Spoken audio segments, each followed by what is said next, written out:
Hey, how are you, sir? How are you? Good to see you. Jim, how are you? Good, how are you? Hi.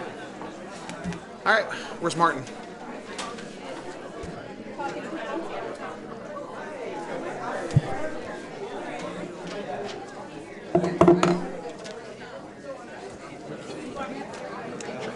Hey, how are you? Good to see you. It is. You know why she signs her name CD? Where's Tyler? Tyler.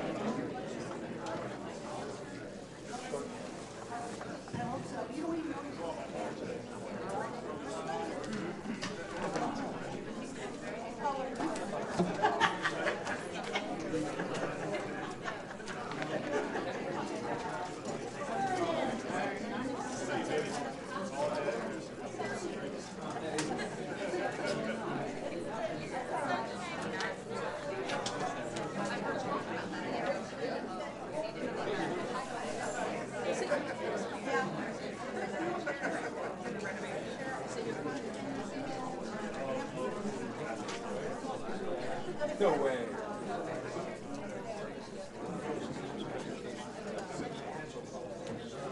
Yeah.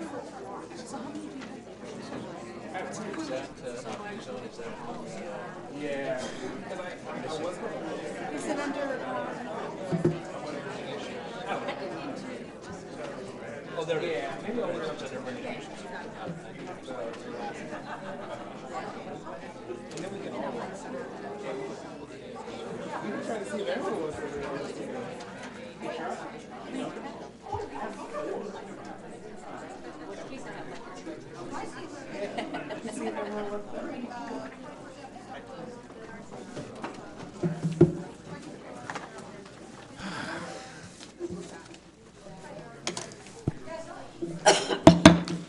Well, good evening and welcome to the February 6th City of Federal Way City Council meeting. Would you all please rise for the Pledge of Allegiance?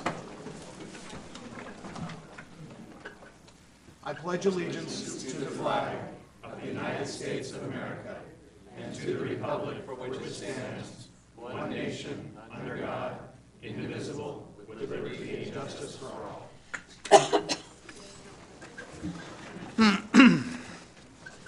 Well, good evening and welcome.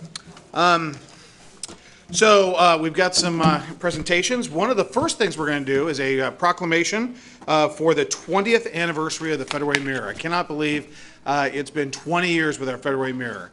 It says that every great community has a great newspaper working alongside of it. And we've got a great partner in the Mirror. We've got representatives from the Mirror that are here.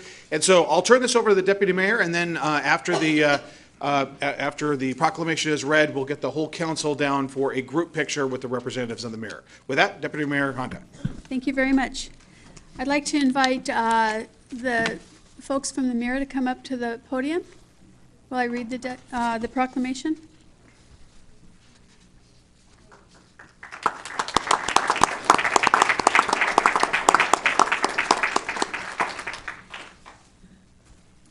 Whereas, like many towns and cities across America, Federal Way is proud to celebrate a storied community newspaper tradition that has diligently and thoughtfully brought our community important news and entertainment, and has perused the truth on behalf of the public, holding a mirror up to our local governments and the public to provide greater transparency.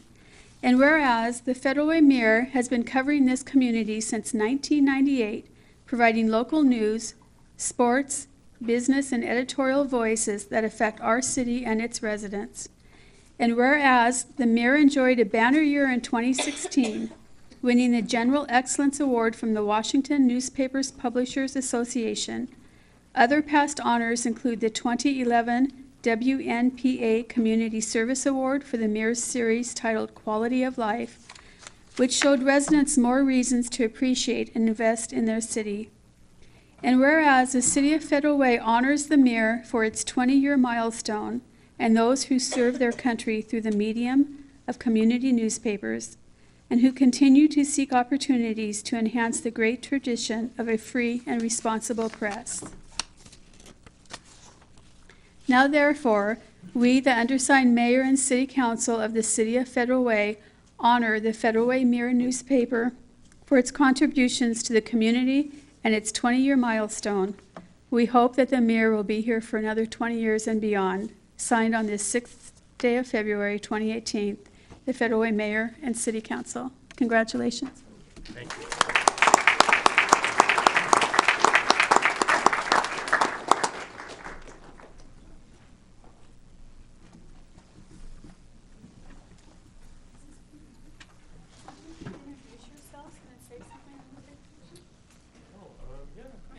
Not everyone might know who you are. Yes, okay. Thank you. Thank you very much, City Council and Mayor Farrell. I'm Andy Hobbs. I'm the publisher of the Federal Way Mirror, your local news source and newspaper of record. Thank you so much for supporting our paper. Community is what we're all about, and we just want to make this a better place. And I'll... Cindy Dusich from the Mirror, and I am one of the sales associates. Just remember that you have to love what you see in the mirror. Linda Staples with the Federal Way Mirror now for over a year, and I am so happy to be part of the community here in Federal Way, where I have been for 30 years, but this is just home. This is a wonderful place, and they do great things. Thank you. Okay, Council, let's go in the middle. You guys are matching. Oh, yeah. You didn't tell me. She should be passing yours out to all of us.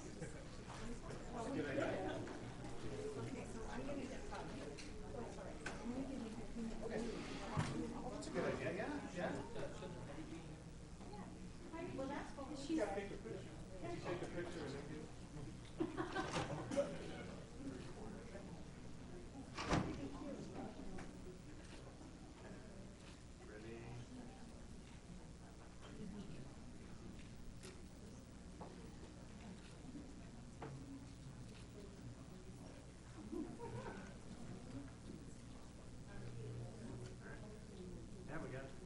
She's tastic, guys. Yay, yay. Thank you.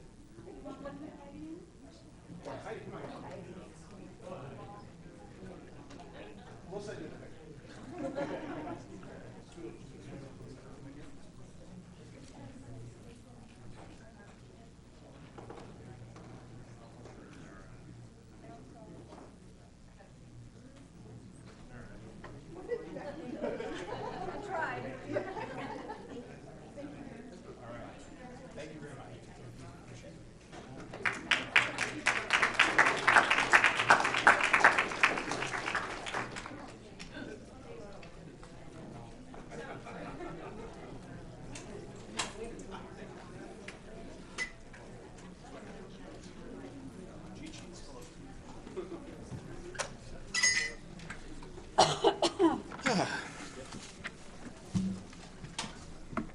You know, they say that the first draft of history appears in our newspapers, and it's very true. There was a project I was working on when we were, actually it was over at the Historical Society. And I remember being down in the basement of the Historical Society in one of the parks buildings and going through mirrors from, years and years ago.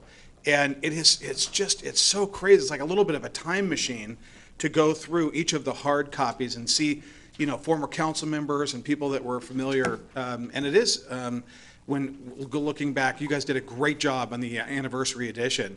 And they had all of the, over the years, some of the major headlines in the community. It's like, my goodness. And what's also very interesting is not just what was back then, but many of the themes have continued on, whether it's downtown development, mentions of the Performing Arts and Events Center, the Sound Transit issues, many of the issues we're dealing with today. So, some of these issues are long-standing and some of which are very interesting historically. So thank you very much. And I do think that, what's often referred to as the fourth estate is so critical because, and speaking as a person, and we all work for government, a good newspaper keeps its governments accountable. And that is such an invaluable role of the media. And so we embrace that. So thank you so much for your service to our community.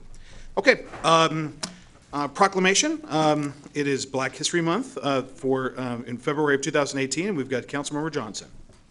So I would like to invite Sharisa Eggleston and Winston Bell with the Federal Way Youth Action Team to come to the podium. Jarrell and Shay, you can come up as well.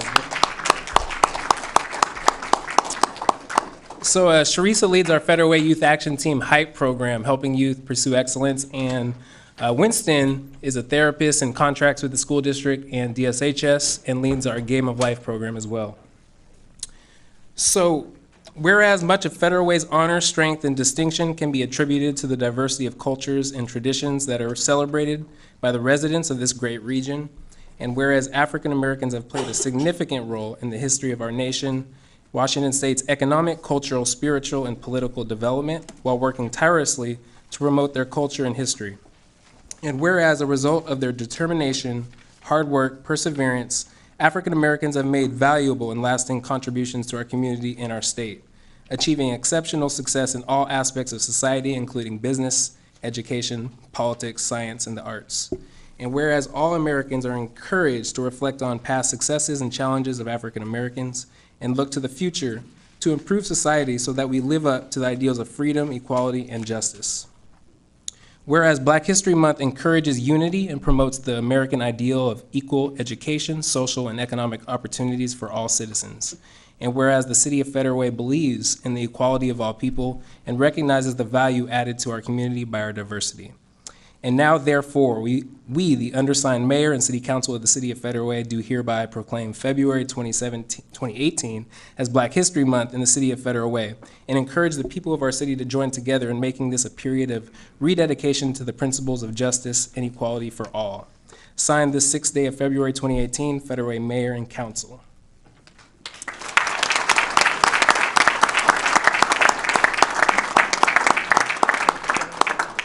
So along with the proclamation, I would also like to present both Sharisa and Winston with a special gift. So this gift I'm personally dedicating to their work in the community. It is called the Kente Cloth. The Kente Cloth is the Ashanti clan of the Akan people of Ghana. The colors and design is a representation of the Ashanti clan. It is now worn throughout West Africa as well as the African diaspora as a symbol of African pride. We also wear it at some of our celebrations, including Black graduation. So I want to present them with this gift. Before I do so, I just want to say Winston Bell was my former basketball coach coming up, and aside from still being sore from those running lines, he's a mentor of mine that I've known a long time, and I really just appreciate him for his encouraging words and actions throughout the community and being a role model to so many young males. So please give a hand for Winston.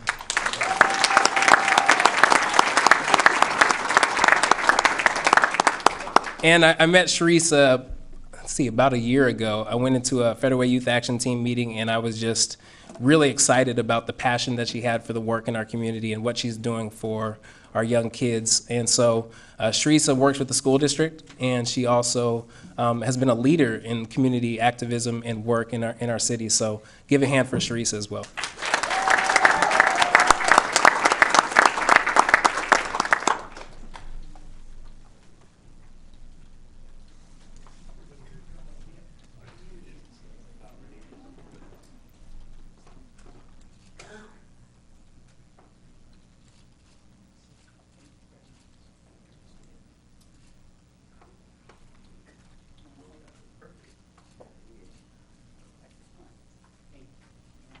Pictures?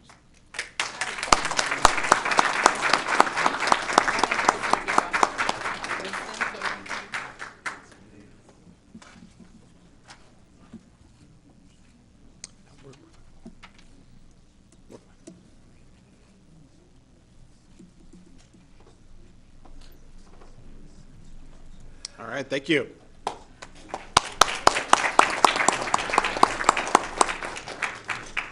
All right, now we've got a proclamation, Toastmaster International Week, February 4th through 10th. Deputy Mayor Honda to Dawn Everly Smith, President of the Twin Lakes Toastmasters Club. Dawn? Thank you. I was just going to invite you up. Thank you very much. Proclamation for the Toastmasters International Week. Whereas Toastmasters International is a leading organization in making effective oral communication a national and international reality for all persons. And whereas the ability to speak in a clear and effective manner is a powerful and important skill that can help to overcome barriers to effective performance in virtually every endeavor and line of work. And whereas by helping develop essential communication skills, Toastmasters International performs a valuable service.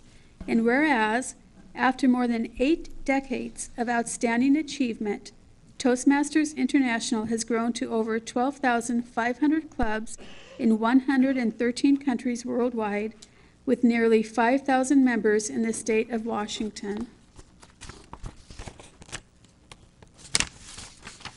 And now, therefore, we, the undersigned mayor and city council of the city of Federal Way, do hereby proclaim February 4th to 10th as Toastmasters International Week in the city of Federal Way.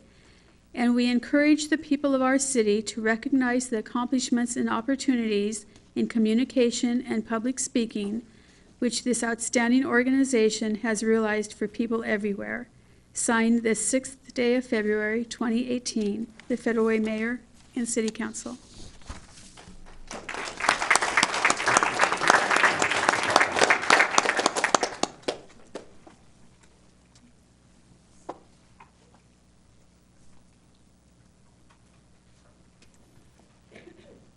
Yeah. Thank you.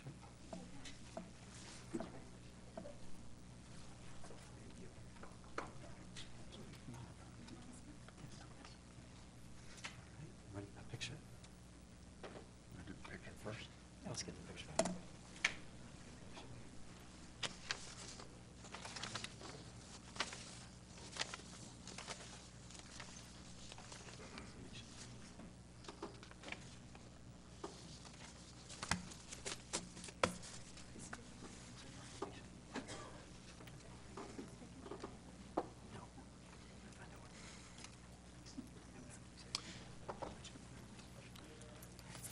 Yes, we need a brief speech. So that's what you got. Deputy Mayor Honda, Mayor Farrell, City Council members. As a member of the Good News Club, which meets at World Vision U.S. headquarters in Federal Way, and on behalf of the 5 other Toastmasters clubs that meet in Federal Way, and as the duly elected director of District 32, which encompasses 101 clubs in Alaska and southwestern Washington, I thank the council and the City of Federal Way for recognizing the leadership and communication skills that Toastmasters program provides. Your proclamation reinforces the proclamation signed by Governor Jay Inslee that February 4th through 10th is Toastmasters Week in the entire state of Washington. And if anyone's interested, we have sheets in the back of the room when our clubs meet and where they meet. And now I'd like to turn it over to Don Everly Smith. Thank you, Mike. And I have 2 really exciting announcements to make to you today, to the council and to the people listening today, is that Toastmasters is embarking on a radical change, the most dramatic change in terms of the educational programming that we've done in decades and decades. It's called Pathways. It's a new mobile-enabled app. We don't have to have manuals anymore. You can do it all with online help and support, with 10 different tracks you can go onto depending upon your goals, whether it's public speaking, interpersonal communications, strategic leadership management, or just to gain confidence. These particular programs will be easy to access through web applications and also the online applications as well. This is a really exciting program, and to launch this, to make sure that everybody aware of this, because some people might have been in Toastmasters before but not aware of this new program. We're going to launch this with a program next Wednesday night, an introduction to Pathways. That's the 14th of February. Yes, that's Valentine's Day or night, at the Brookdale Senior Living Foundation House at 6:30. So come and find out what Toastmasters can do for you today in your career and in your community development. I mentioned 2 announcements. The other one I'm really excited about. I just met today for the 3rd time with the Federal Way Public Schools Open Door Academy. It's at the Truman campus of the high school. And we are going to bring Toastmasters now into the Federal Way School District. Yeah. It's about time, isn't it? They are excited about the opportunities of teaching the youths that are going out and perhaps interviewing or trying to be professional in their jobs. How do you make those interviews really sing, and how do you really project yourself and stand out above the crowd? And we're going to do this with this intensive program over 6 to 8 weeks with the Federal Doors Academy.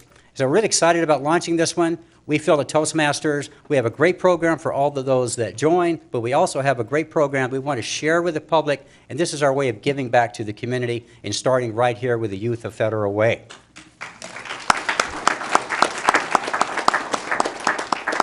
Thank you. Any questions? Council, any questions? Thank you, Don. Appreciate it. Appreciate everybody. Thank you. We do have State Representative Christina Reeves here in the middle of the session. Let's give her a big Federal Way welcome. Thank you. Boy, we just want to say, Christina, great job. You've really brought it home so far. They were able to pass the capital budget which had stalled last year, which was $1 million extra to our Performing Arts and Events Center, $250,000 for Safe City cameras, $250,000 to the Chamber of Commerce for business retention and expansion, and just quite a number of investments for our community. And we really appreciate your hard work down there. Great job. And we appreciate. Thank you. We also have from our local school board, we've got Claire Wilson, the president of the board. Thank you, Claire, for being here. And thank you so much for the work you do every day and for your partnership. We've got Finance Director Ade Ariwoola to talk about the Moody's Annual Credit Overview. Ade?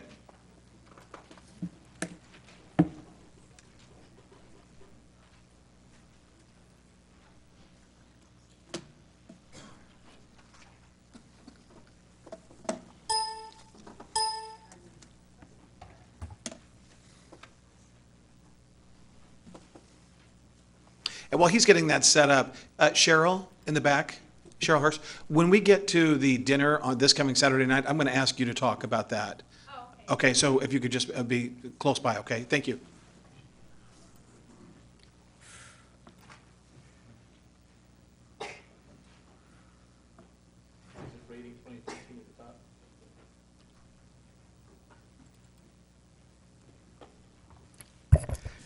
Good evening, Mayor Farrell, Deputy Mayor Honda, and Council.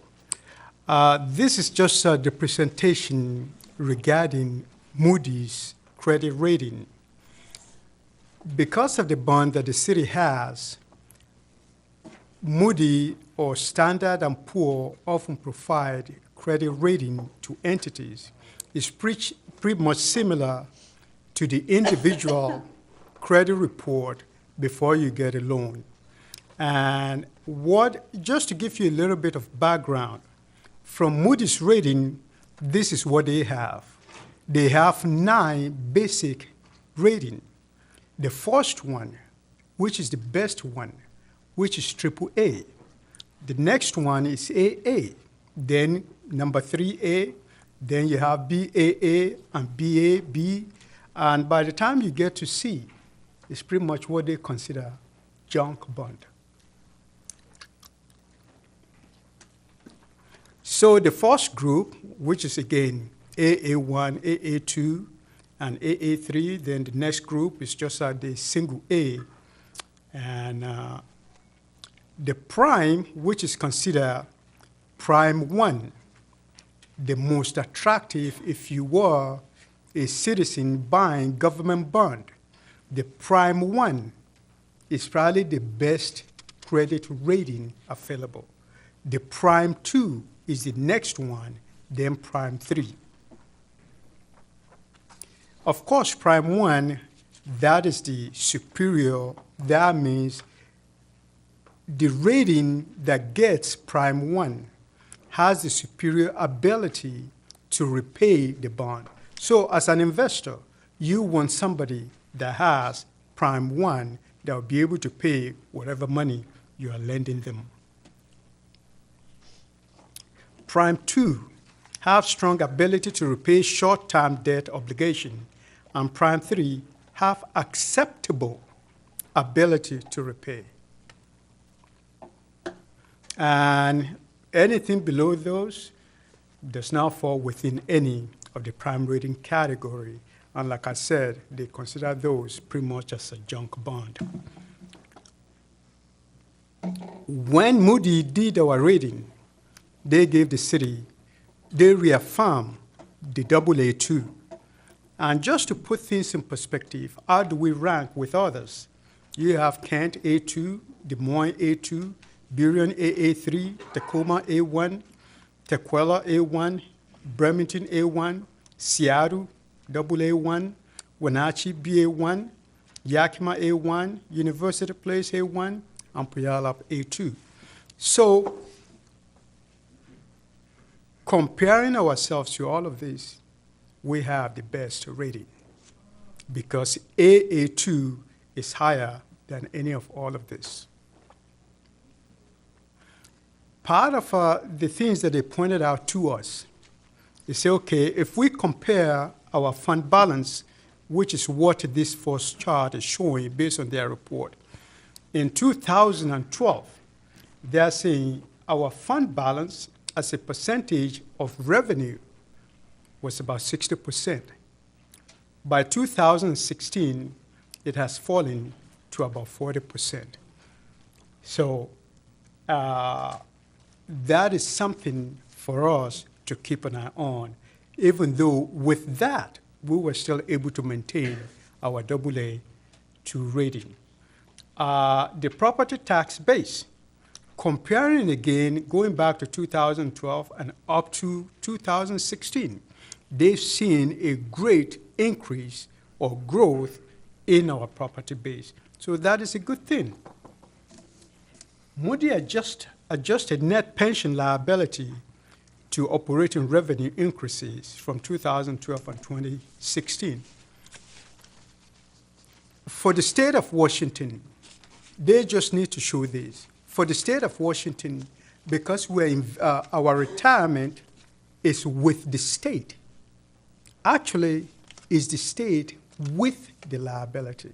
Because as long as the city is paying its own required match, is the state that is obligated to pay. But they're supposed to report on these, and we're supposed to report these on the financial statement. But really, it's the state because we are in the state pool. So this is what they are saying, because over the years, the more we have older people that are getting close to retirement, the bigger, of course, their pension amount will be. And of course, when you are comparing it to the revenue, it may actually show this. But in the real sense, it's the state that is obligated to pay those pension funds.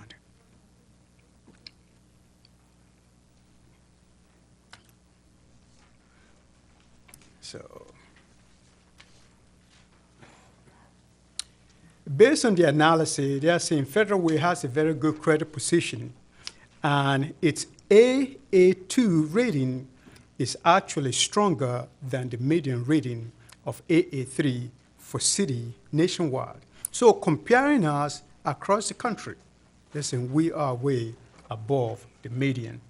The available fund balance is a percentage of operating revenue is considered weakened compared to 2012, and as well as net cash balance is a percentage of operating revenue. Prior to 2014, actually we didn't have established fund balance policy. What they are pointing out is, yes, it is slow, but based on our policy, we are on target. So, but all they're doing is comparing what we had as of the end of 2016 to what we had at the end of 2012. But if we're comparing to what we want to have, we are on target. They both have decreases from prior year.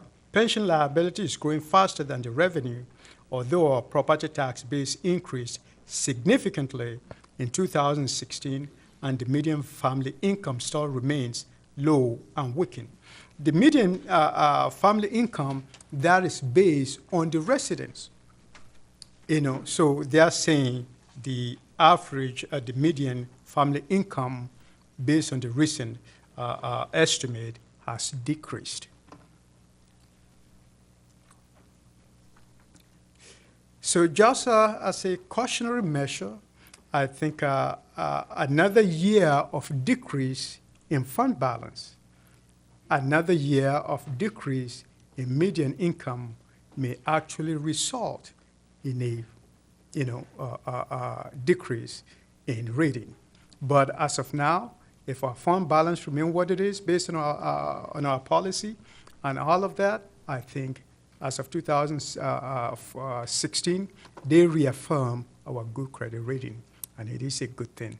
Where other cities are actually being downgraded, so we are, retained as AA2.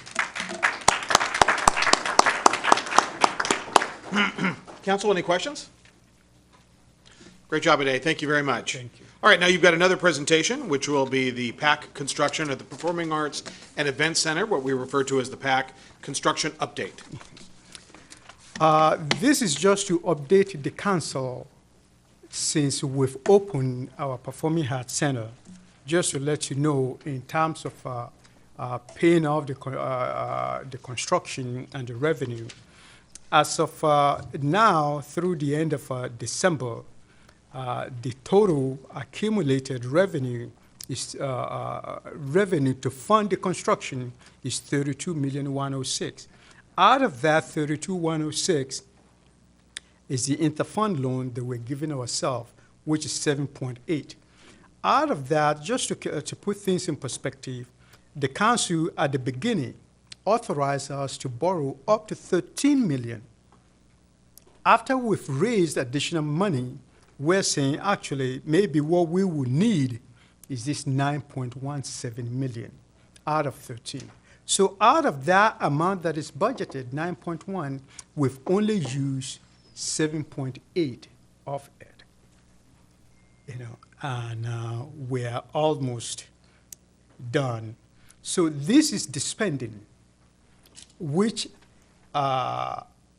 this is the total budget for the construction, and which is also shown at the bottom here.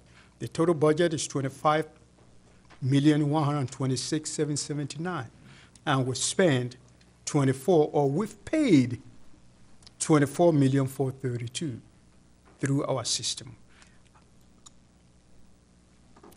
What is holding? So, well, although we've completed the building, we're actually occupying the building. How come we haven't paid the bill? The way that works is we need to make sure the subcontractors are paid.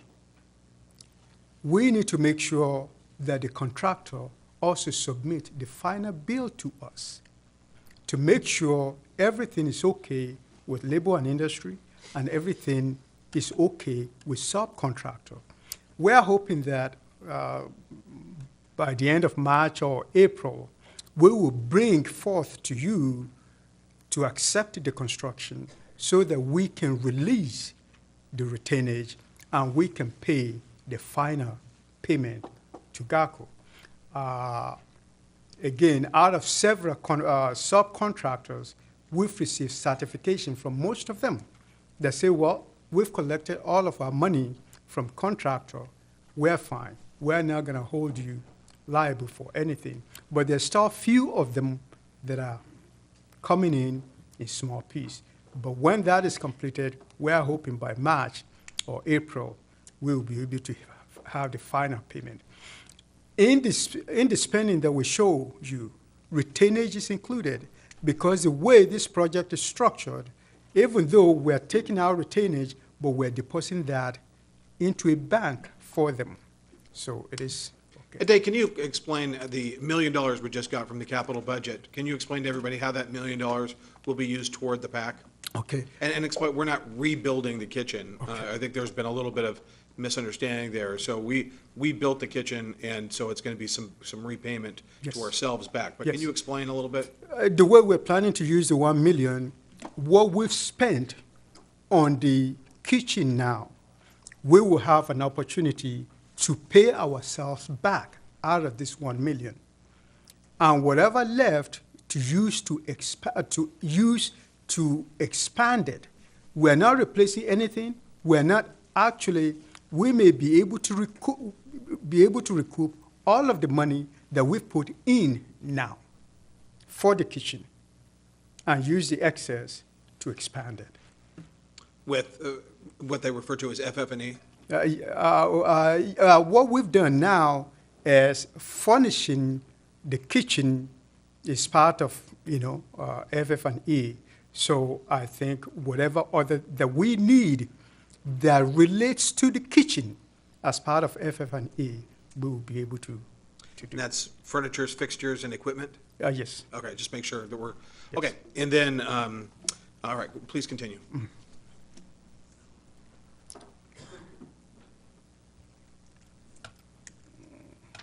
Any questions? Oh, let's go back. You had the contingency fund, you had a slide there. I don't think we went through that.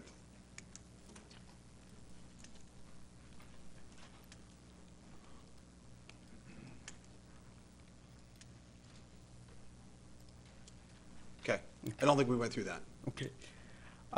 This is just the contingency, the overage in the planning. Just to clarify, when you're looking at the spreadsheet, the planning, design, and design management will come from the construction contingency budget. And the overage in the GACO construction contract will come from the construction. But because I've shown that at the bottom, so actually there's no, because we're netting the two together, as of now, there's no overage. New market tax credit were received in July for $2 million. That is part of the money that went into funding the project. The proceeds from the sale of the target property in the amount of $2.19, of which $350,000 was related to park. So that is also part of if you remember, when we sold a piece of the land for the hotel, a portion of it is part of the Performing Arts Center, and that $350,000 went to support the construction cost.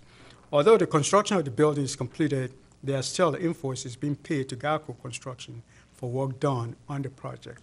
And that is pretty much the difference between the budget and what we've paid now. So right now, the interfund loan that we've expended is $7.6 million, is that right? Correct. And I want everybody to know that, while we've been talking about naming rights, several of that right now is the gap that we've got. The 7.6 is now the gap, at least at this stage, what we have to fill. We have been working on naming rights, and I've asked Aday, because of his thoroughness and attention to detail on these matters, I've asked him to take the lead on the naming rights issue, and in conjunction with, in partnership with Tim Johnson, who's working on promotion materials and a video and that kind of thing, because really what the goal now is to get that number, the $7.6 million, which is the gap now, or whatever it turns out to be when we finally add up all the bills, and get that down as close as possible we've got 3 years to get that number down as low as we can get it before we'd have to make a decision on whether we want a bond or not. We're hoping to get several $1 million out of the naming rights for the facility. And so that'll, again, we could pay ourselves back and reduce that number. So that's really the ultimate goal, to get that number within a horseshoe range, and then maybe we could take a look at some one-time monies to try to pay the whole thing off. It is still the stated goal of our city government to pay off in its entirety the Performing Arts and Event Center, which would be, frankly, unheard of when it comes to municipal facilities. The community center was $20 million, not the $32 million that we're talking about here, and we're still paying on that in regard to bonds. So we have paid almost now with $25 million in, between about 75 to 75% of this facility off, and it's only 4 months old. So there aren't too many things in regard to the expenditure of capital expenses, whether it be a home, a car, most things, in which it's 75% paid off, which is, thank you very much for your leadership. Thank you very much for everybody involved. Council, any questions on the PAC budget? Okay, and we're going to give you an update a little bit later in the year about the naming rights. Thank you very much, Aday. Great job. Okay, now moving on to the mayor's issues, emerging issues and report. As I mentioned before, Cheryl, if you can come on up. We've got the Officer Frank Martin Benefit Dinner at the Performing Arts and Event Center this Saturday And Cheryl's just been very involved. The police, Officer Frank Martin is an officer here. He's very, very ill. There is a benefit dinner that's been put on by the officers, the Deputy Officers Association and the lieutenants. And with that, Cheryl, can you give us a little bit more details? And before you say another word, I want to thank you so much for all your work on this. Oh, you're welcome. I mean, how can you think of an officer that's serving the community and just trying to serve his family? And it's just a tough time right now. And so at this point, it looks like we may possibly have a few tickets left. We're still trying to find out. There's a couple people that said that they were going to, due to illness and other things, unable to go. So if you're still interested, if you can get a hold of anybody in the police department, Officer Ray Bunk in particular, tomorrow, he may have some tickets. I have access to a couple tickets also. If there's anything that you want to donate in, such as a silent auction item, you have a business, or you just want to write a check, you can take it to the front desk between 8 and 5 tomorrow and just put for Officer Martin benefit. He's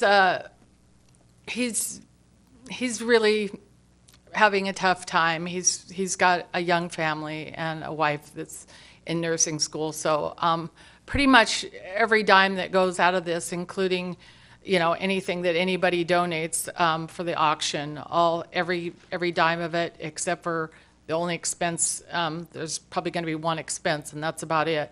And that's being made up by the officers also.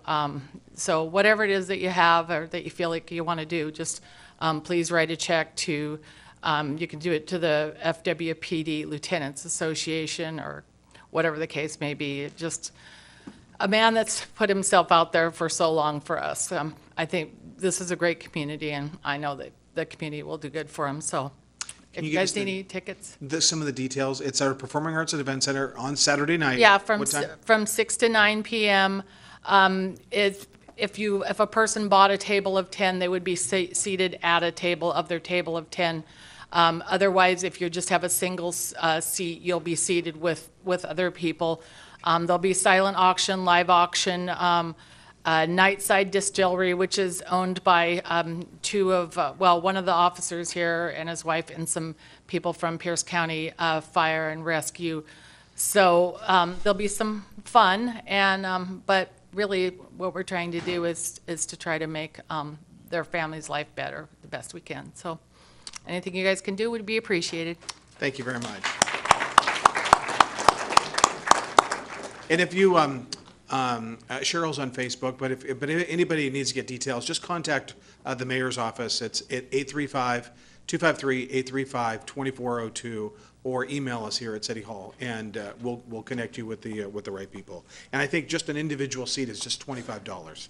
And obviously, Officer Frank Martin is very, very ill. And so thank you very much. Introduction of Communications Coordinator Tyler Hemstreet. We've got Tyler here. Tyler, will you come to our new communications person? Thank you. Tell us a little bit about yourself.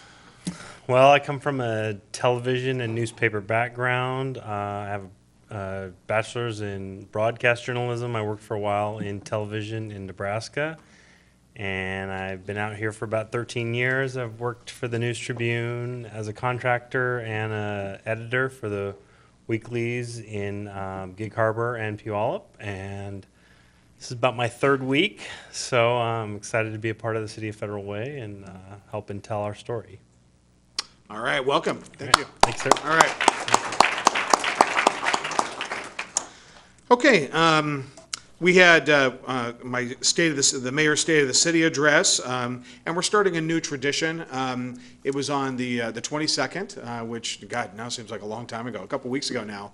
And we had well over I had 650 people there, 640. It was absolutely a tremendous turnout. It was great to see so many people there. And I just want to say thank you for all those that were in attendance. We are actually replaying it on Channel 21. We did, I want to say thank you to our IT people and all the staff, council that were there. We really had an opportunity to talk about the vision for the next year and some of the major priorities.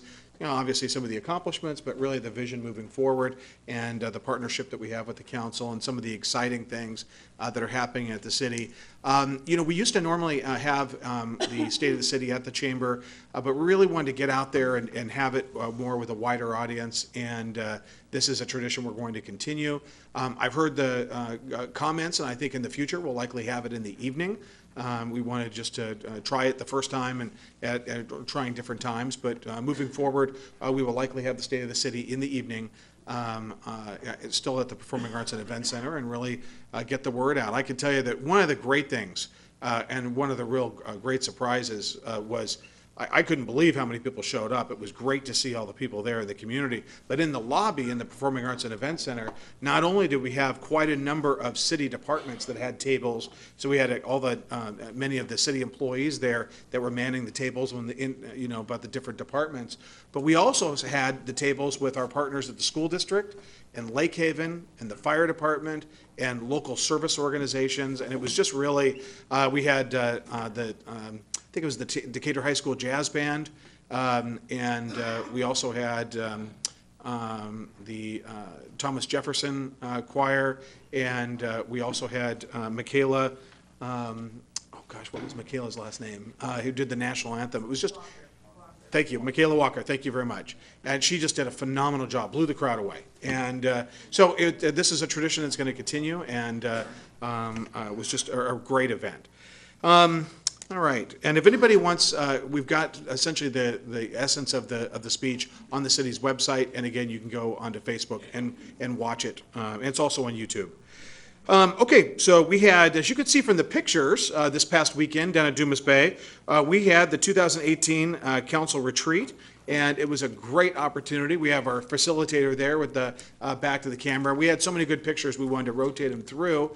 That's us, you know, the council working through different priorities, and we're actually in a rank voting system on different ideas that we had, and we really came down with some, the council, and obviously the council will talk about their experiences at the retreat, and it was just absolutely a great, it was an all-day affair. We had members from the public that were there and gave comment as well, and this is a great, you know, I said then that was my 14th retreat, but it was actually, it was my 15th retreat that I've attended, and I have to tell you, out of every retreat, out of all 15 that I've ever attended, that was the most productive, and I think really we got a lot out of it, and I think that was unanimous. I really want to thank Deanie. Deanie had a, you know, sometimes we really almost had been treating the first part of the retreats as a recap or almost kind of a study session, and Deanie really led the way, and also the deputy mayor put together a good committee, and it was a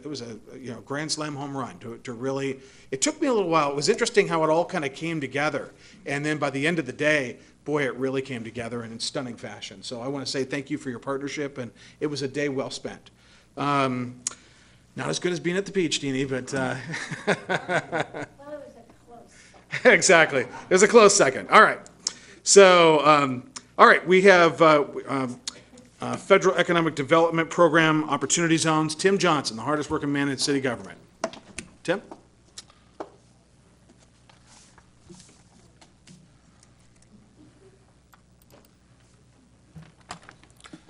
Mayor, Deputy Mayor, council members.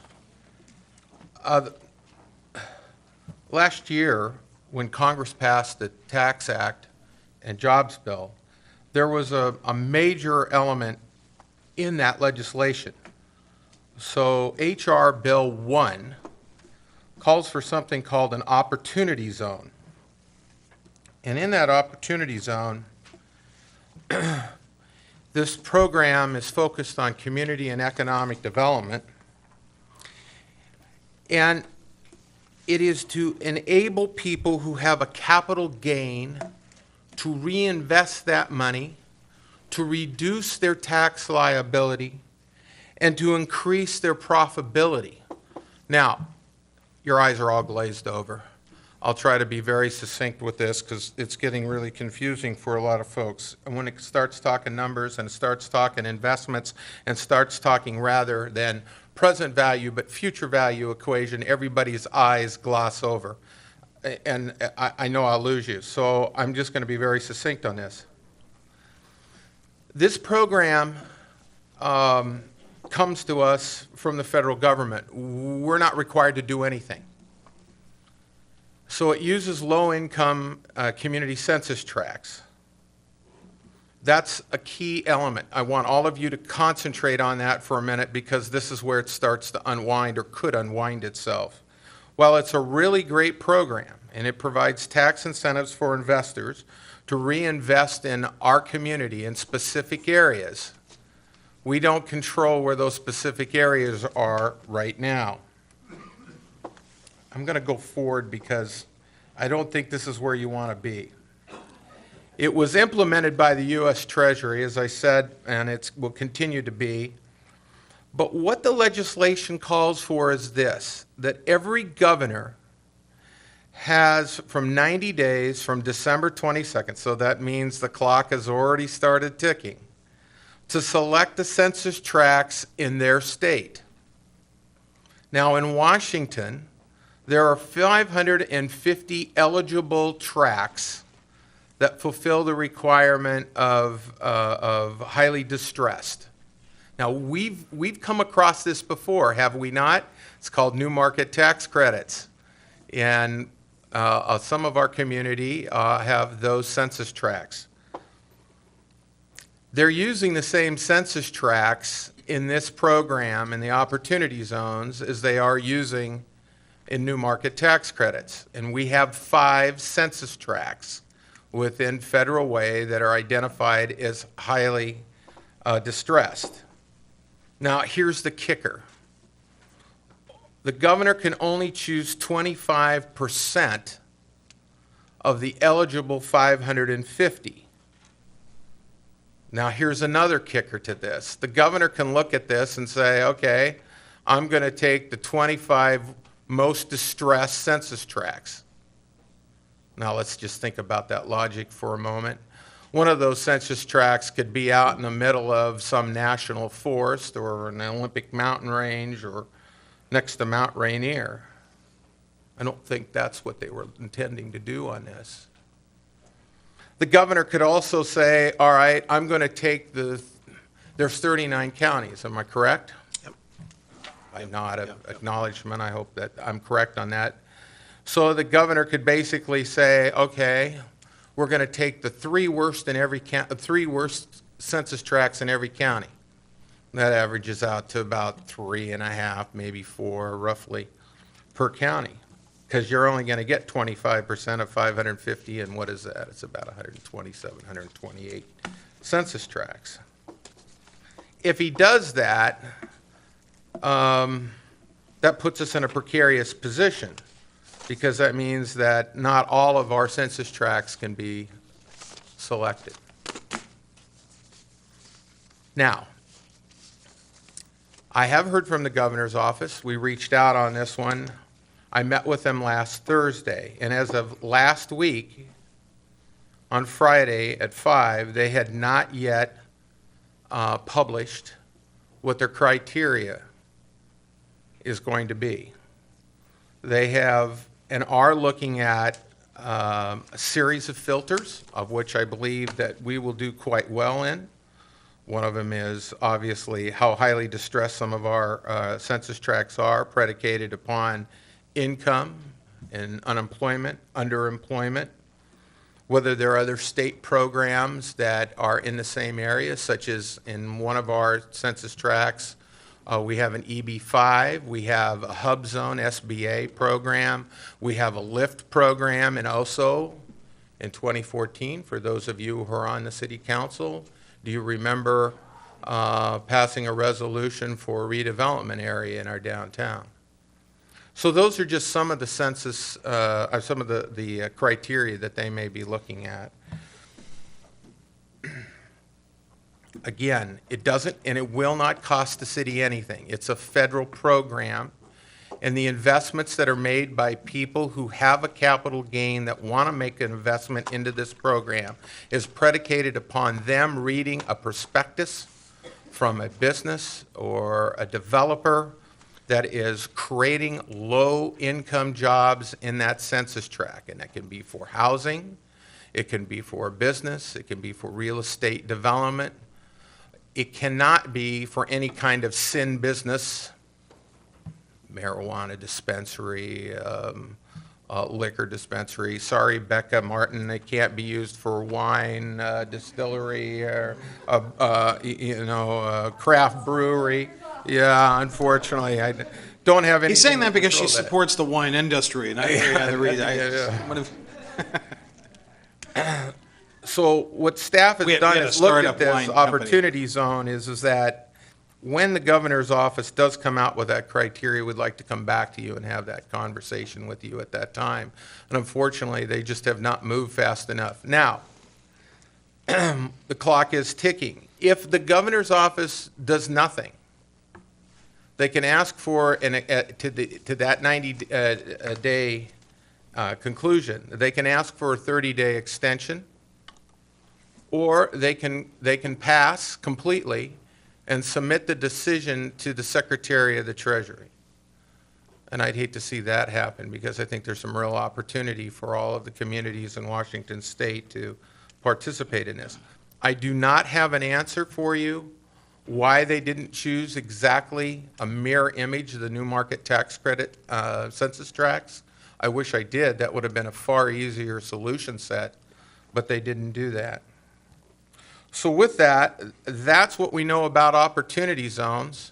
I'd like to think we'd be able to get one if we can make the case. Very good. But in the meantime, any questions? Thank you, Tim.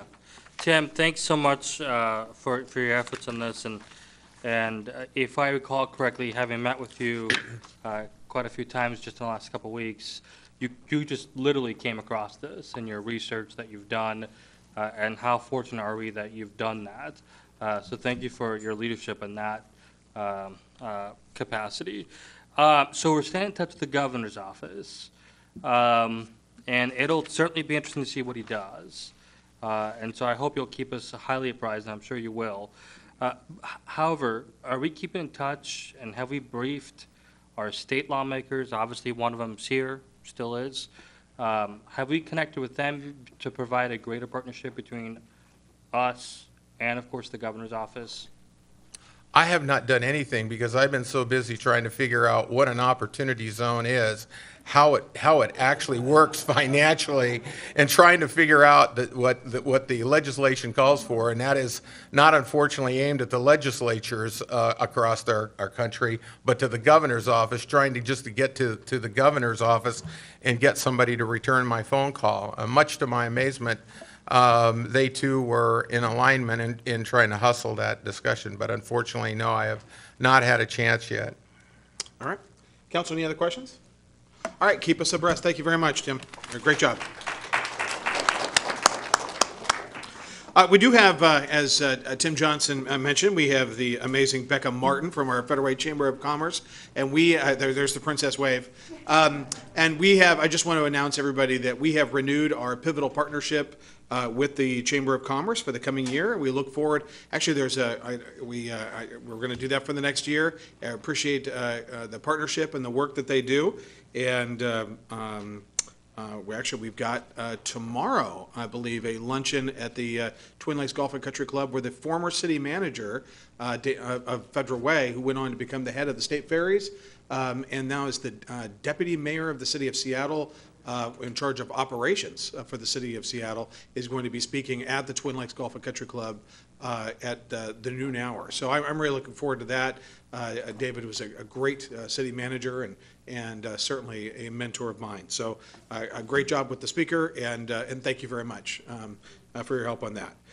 Okay, now moving on to, I just spoke with Julie Wise, the King County Director of Elections. She came to my office yesterday with her maintenance with her operations supervisor for the King County elections. And as we all know, our well-used ballot drop box in front of City Hall, that's literally, and I explained to her during the fall how much that's used between City Hall, where people know where it's at, and also across the street from our our school district headquarter building, they're actually contemplating adding another drop box for ballot drop box in Federal Way.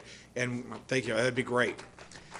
And so we were talking about locations, and so I, took out a map of Federal Way, and we were kind of, looking at just some different locations. So if you can think of, and I can get back to Julie, if you could think of where you would think another drop box would be good, we're all ears, and I can let Julie and her people know. When I was thinking, some of the areas I was thinking is right next to the transit center downtown, maybe the park and ride.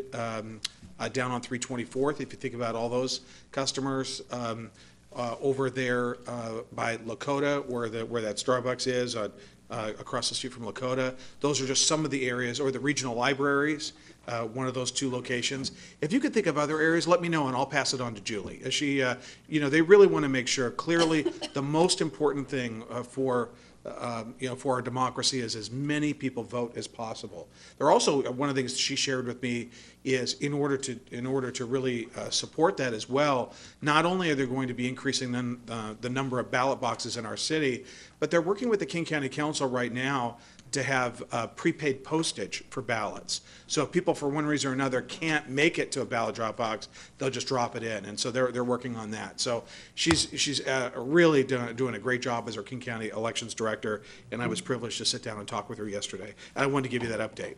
Now, Yarden Weidenfeld for a brief report on our HMCI luncheon that we had on January 31st last week. And HMCI is our Homeless Mothers and Children Initiative, and we had the meeting right here.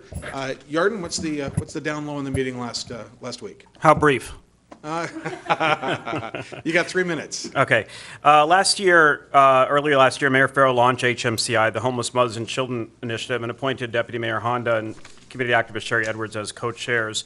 The main task was to locate a shelter for homeless families with children. We've been blessed in Federal Way through the Reach Out Coalition of faith-based and human service organizations with provision for winter shelter for singles, and also New Hope Christian Fellowship. Pastor Rick Miller has for 10 years operated an emergency shelter when there's 3 days in a row of inclement weather for men and women. But there's not been one for families and children, and I think the Deputy Mayor can agree with me that it was more difficult than we had thought. However, ultimately, Pastor Rick Miller at New Hope graciously agreed to open his doors daily, starting in mid-January through March 31st for the winter of this year for homeless families with children every day, in addition to his emergency inclement weather shelter for men and women, and in addition to his regular laundry, meals, and shower services for the homeless. The mayor agreed to out of the mayor's office budget, $15,000 in funding, mostly for extra costs, utilities, food, cots, blankets, and so on. I should indicate, however, that due to a legal issue with, not of ours, but of New Hope, where their denomination, which actually owns the facility, was not able to sign a contract right now, that we have not actually been able to provide them with funding other than possibly some additional cots. Nevertheless, Pastor Miller was still willing to do it without any extra funding at this point, other than that. So anyway, last Wednesday, as the mayor indicated, HMCI held its second event with the Federal Way faith-based community. This time it was a bring-your-own-lunch brown bag type deal. We didn't serve lunch, so there was almost no cost to us, to the city. This time we included human service organizations, and we heard from each of them, from 8 of them: Fusion, Sound Alliance, Reach Out, Catholic Community Services, the Federal Way Day Center, Multi-Service Center, Valley Cities, as well as Mary's Place, which has been on HMCI. And we're still working with them to create a more permanent facility to serve homeless families with children in Federal Way. Liz McDaniel, who's the shelter developer for them, is actually part of HMCI. The event had 52 people, including 12 from those 8 human service organizations and 22 people from 18 different faith-based organizations, including New Hope, with Pastor Rick Miller, who also presented what he's doing with the shelter and asked for help with volunteers. He needs 6 volunteers for every night, 2 for each shift, 3 shifts per night, for each of the building areas that he runs. At this point, only 1, but he can open up to 3. So he's always looking for volunteers, has a website for that, and talked about that. And then finally, if people saw the Friday's edition of the Federal Way Mirror. Just came out here. The headline, Mayor creating task force next step in tackling homeless crisis. Mayor Farrell announced in response to a question that the creation of a larger task force to deal with the issue of homeless in general, a comprehensive approach, as he put it, to the multi-layered issue of homelessness. And just if you can indulge me to quote the mayor, it is not just opioid use, it is mental health issues, it is veterans. There's multiple components, and quoted in the mayor said that is where we are going to go next. And that was announced at last Wednesday's event. I think Councilmember Moore was there as well, along with the deputy mayor. So that was a really successful event. Like I said, it was really, the draw was only, it was bring your own lunch. The only thing we served was water and coffee, if I remember correctly. So it wasn't like we were, offering much in the way of treats or anything. But I think everyone really felt committed to the cause and getting together and communicating between the human service organizations and the faith-based to see how we can best go from here in serving the homeless of this community. Okay. All right. Thank you very much. Thank you. Appreciate it. See, Mayor, see how much we rely on you guys to get the word out. Thank you again for your service. Okay. All right. Now that concludes my report. Now the most important part of the evening, our citizen comment. These are for 3 minutes, and everybody knows the rules. And what I'll do, why don't I name off quite a number of folks, and we can kind of have you ready to go, and that way we can make this go smoothly. So we'll have Mia Franklin first, then Anna Patrick, Michaela Warnke, Dana Holloway, Mr. Patrick, Mike Roberts, Jackie Muth, Debbie Peterson. Okay, so with that, Mia Franklin. And then Anna Patrick next. Good evening, Mayor and Council. My name is Mia Franklin. I reside in Federal Way, and I'm a proud member of Washington Can. I'm also a mother of a daughter who has a developmental disability, and I am her care provider. Thank you. Being a tenant and a taxpayer and an advocate, I've seen firsthand and know firsthand what it's like to be discriminated against. For more than 6 years, I worked as a disability advocate with families of color who had a loved one with a disability. And in this position, I had the pleasure of providing direct support to families in their homes.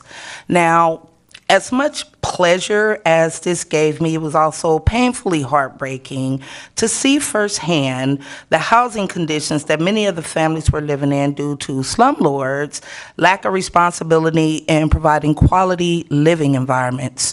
Throughout many areas in King County, even here in Federal Way, families are dwelling in homes with mold, broken windows, doorknobs, floor tiles missing, plumbing issues, kitchens and bathrooms, crumbling staircases, broken appliances, rodents. I could go on, but you pretty much get the picture. Children and families are suffering throughout our communities because landlords don't care and tenants don't know their rights. So people will live in the worst conditions imaginable, fearing that if they speak up and ask for certain accommodations, that there may be some type of backlash from the landlord, and the possibility of ending up homeless becomes real. So no one here can deny that when a child suffers at home, they also suffer academically in school. And when you add the layer of health concerns from their living environment, the impact of this negligence seems like a criminal act against our children. So I'm here this evening because I want landlords, because of the landlords that oppress many of our communities by practicing discrimination against tenants and negligence with poor quality housing. I want everyone here to know that there is power in the people, and if we the people want to hold landlords accountable for their actions, we must stand united and demand quality tenant rights. Until City Council and state legislators begin to support and represent the people by holding landlords accountable for their actions and making tenant rights a priority and putting the health and well-being of children and family first, this will continue to happen. So on behalf of the people, I'm asking you, the City Council, to please pass legislative regulations like rental inspection law and other strong legislation that will provide a quality standard of living that arms the good citizens of the states with tenants' rights while holding landlords accountable for their actions. And I would like to ask the mayor, did you receive the letter that Representative Pellicati sent to you stating his support and that he will help any way he can? He states how you and the council should support us as well. I recall receiving a letter, yes. Okay, great. Thank you very much. Thank you.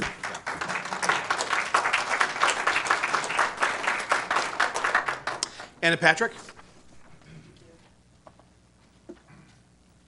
Thank you, Mayor Farrell, Deputy Mayor, and Council. Thanks for letting me talk. Before you start the clock, can I pass around a piece of paper that people can look at while I'm talking? Yeah. This is a map of our neighborhood where New Hope Church resides. And some crime data. It's kind of small. I couldn't get it printed very large, but you can see the numbers of crime in our city. Yarden will help you. Let's start with Deanie and just pass it down. Thank you, Yarden. Okay, so I just want to get this on the record for the community mainly because I've been corresponding with the council about this issue. So I just want people to understand where we're coming from in our community. So over the past 9 years, New Hope Church, along with neighboring churches, has served homeless men and others with services during the day and overnight shelter at times without formal notification to our community. Our neighborhood is surrounded by large lots of woods, as you will see on the map. Homeless encampments are found in these woods. With downtown so close by, this has created a one-stop shop for activity that is often illegal. Our downtown is supporting the habits of the drug addicted.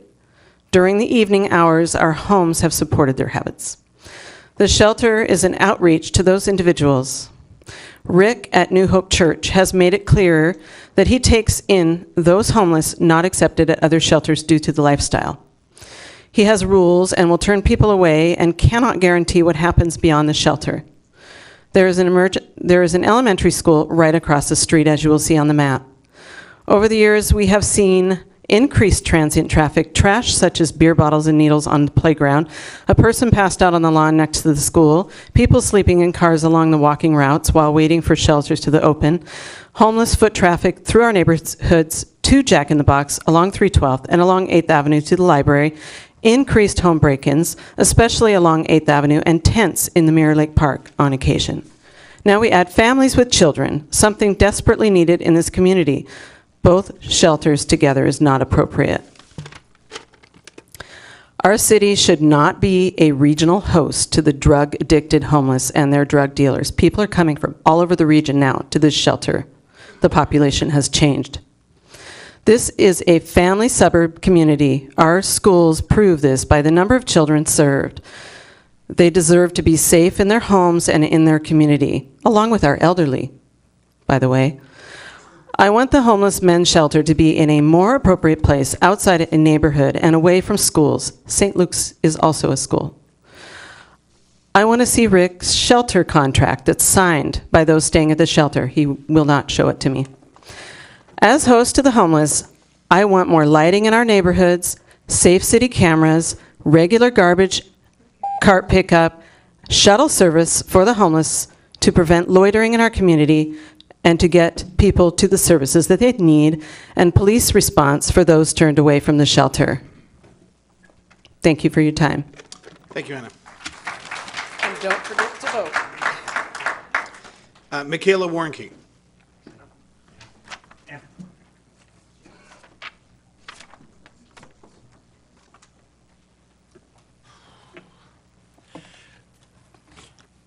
Good evening, ladies and gentlemen. My name is Michael Wonke. I have lived in this city for around 2 years now. It's not been very long. But honestly, I just came here to say that it's a good city. Not just that. Your first response, your police officers, your fire department are all the best I've seen. I've seen car accidents and cars get wrecked and they get taken care of really quickly. My sister, just a few weeks ago, was actually followed by someone, and a police officer that she called actually gave her a ride home and dropped her off at our door, to make sure that she wasn't followed any further. The food bank that you guys have here is also one of the best. I've been to a few, and sometimes, honestly, they're very snobby, I guess would be the word. They just don't make you feel like an actual person. And the one here is very good. It's efficient and clean, and the people are polite. And even the city council yourselves are one of the better I've seen. I've been to some other council meetings, and they lack the professionalism you have. I've literally seen some council members get into a yelling match with the mayor at the time. Nothing was thrown, but I figured it was going to go there eventually. I understand people have arguments, but I just think a little professionalism is all that. It's not too much to ask, is it? That's basically all I had to say. Thank you for your time. Thank you, Michael. Dana Holloway. Good evening, Dana Holloway, Mayor Farrell, Deputy Mayor Honda, and council members. As you already are aware, Representative Mike Pelliciotti from Federal Way and Tina Orwell from Des Moines have proposed a budget proviso asking the state to fund an impact study on SeaTac Airport, similar to the 1997 study that was done by the state over 20 years ago when the third runway was in its planning stages. The state is asked to provide $500,000 with a matching $500,000 from the 6 cities surrounding the airport. The city of SeaTac has already committed $250,000 towards the study to help get approval, which is over half of the required matching funds. If the budget proviso passes, the other 5 South Sound cities, Des Moines, Burien, Normandy Park, Federal Way, and Tukwila, would need to commit to $50,000 each to make this study happen. SeaTac Airport operations and airplane traffic have real impacts on local communities, including but not limited to noise and emissions, public health and safety, effects on residential and non-residential property values, and economic development opportunities. I request the City of Federal Way to agree to contribute $50,000 towards this study. I know you're going to be doing your budget soon, and I believe this is for the 2018-2019 budget. So I just wanted to get it on the record. Thank you. Great. Thank you, Dana. So the next list, we've got Mr. Patrick first, and then after Mr. Patrick, Mike Roberts, Jackie Muth, Debbie Peterson, Allison Taylor, and Suzanne Vargo. Sir. Hello. Good evening, Mayor Farrell, Deputy Mayor, council members. My name is Mr. Patrick. I am the policy advisor for the Springwood Preservation Society, and I would like to make it perfectly clear that our organization does support New Hope Church in its endeavor to reach out to women and children for shelter.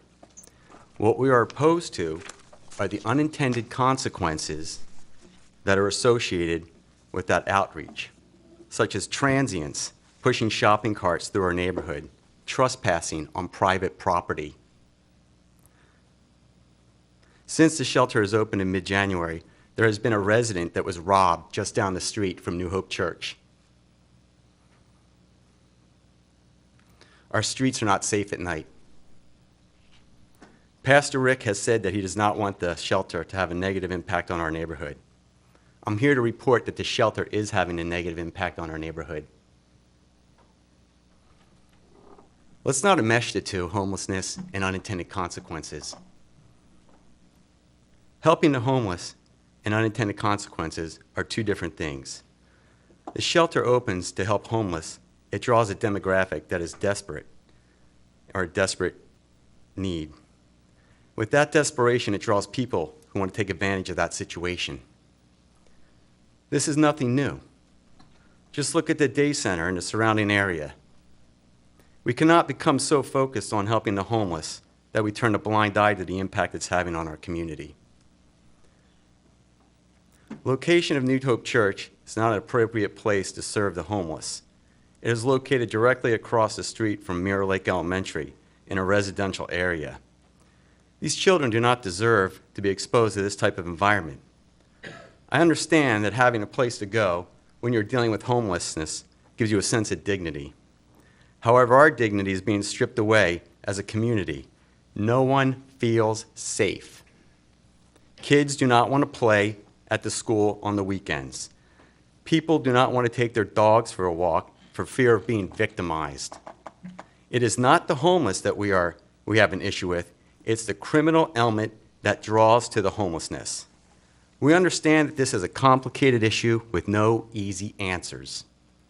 Our organization would like to request $5,000 from the city's non-discretionary funds to provide security systems, patrols, and mental health resources to those who have been affected by New Hope Church's choice to help the homeless, women, and children.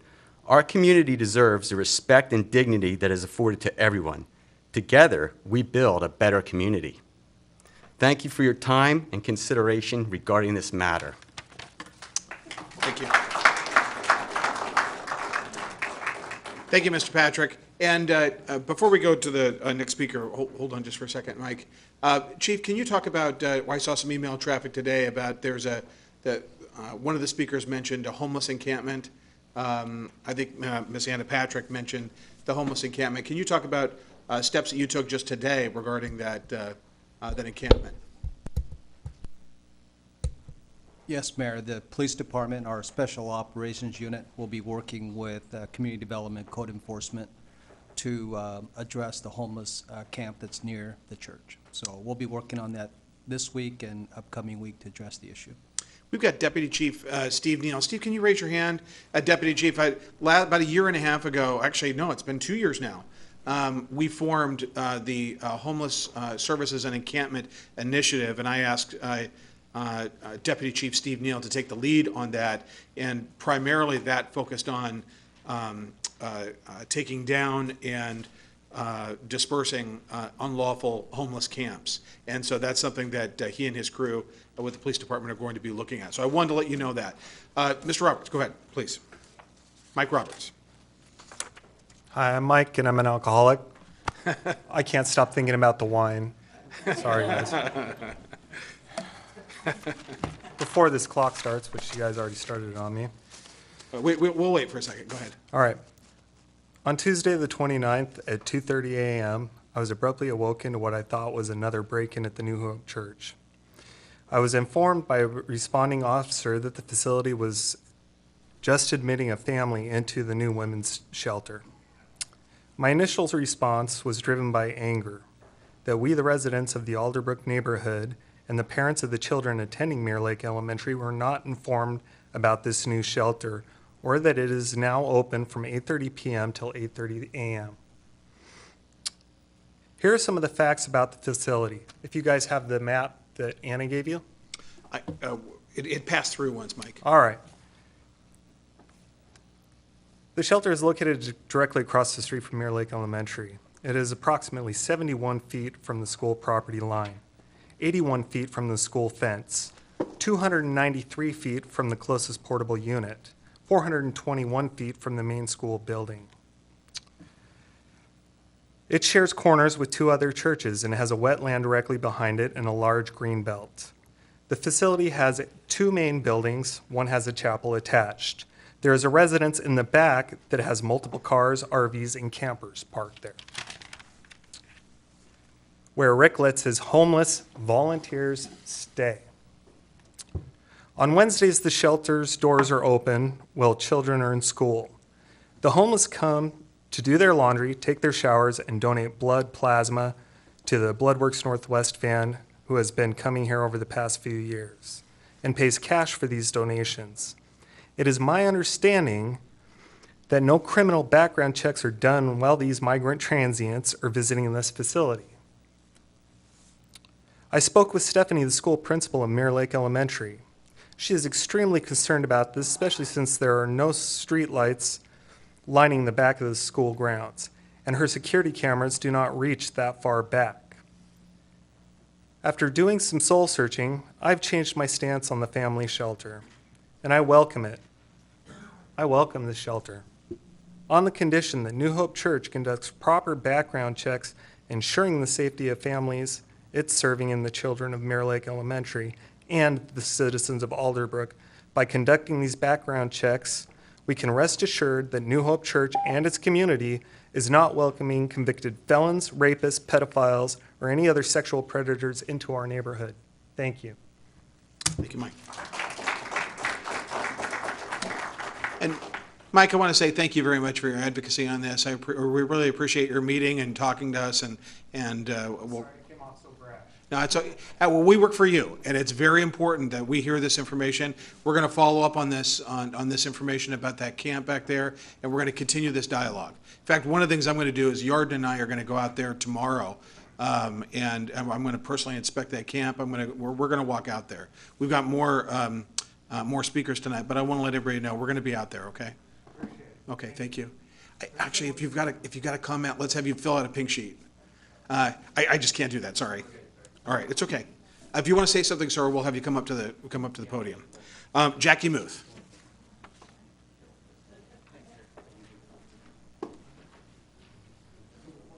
Mayor, Deputy Mayor, City Council, we have all heard the kudos for the Federal Way Day Center in the last couple of weeks.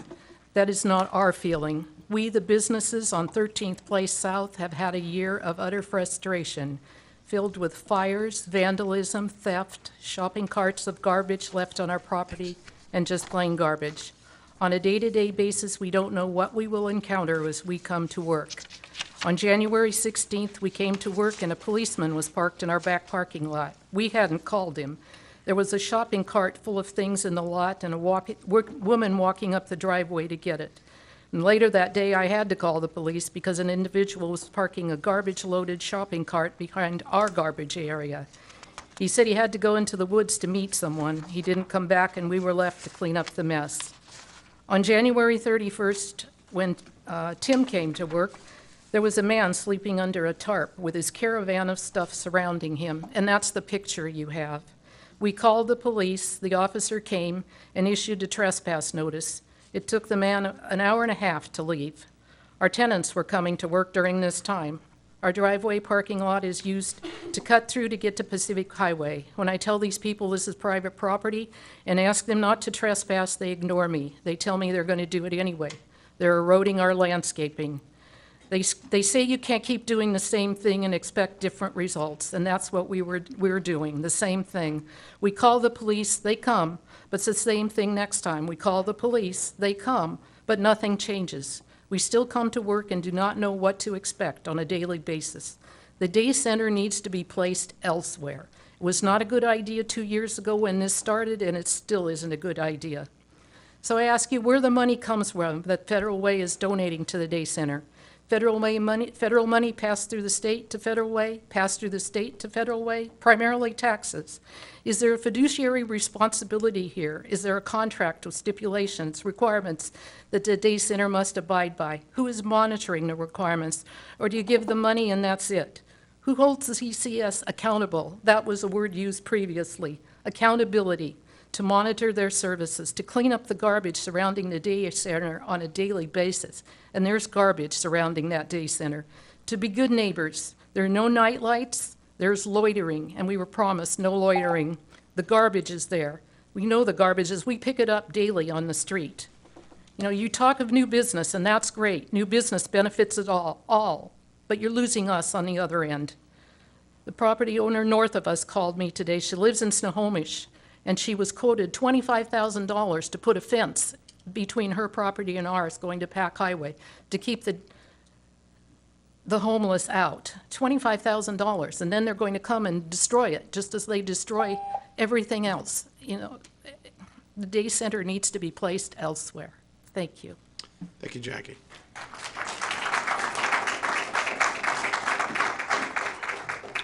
One of the things that, you know, this is just one comment, but Jackie and her employees every morning have to go out and pick up that trash all up and down that street on 13th.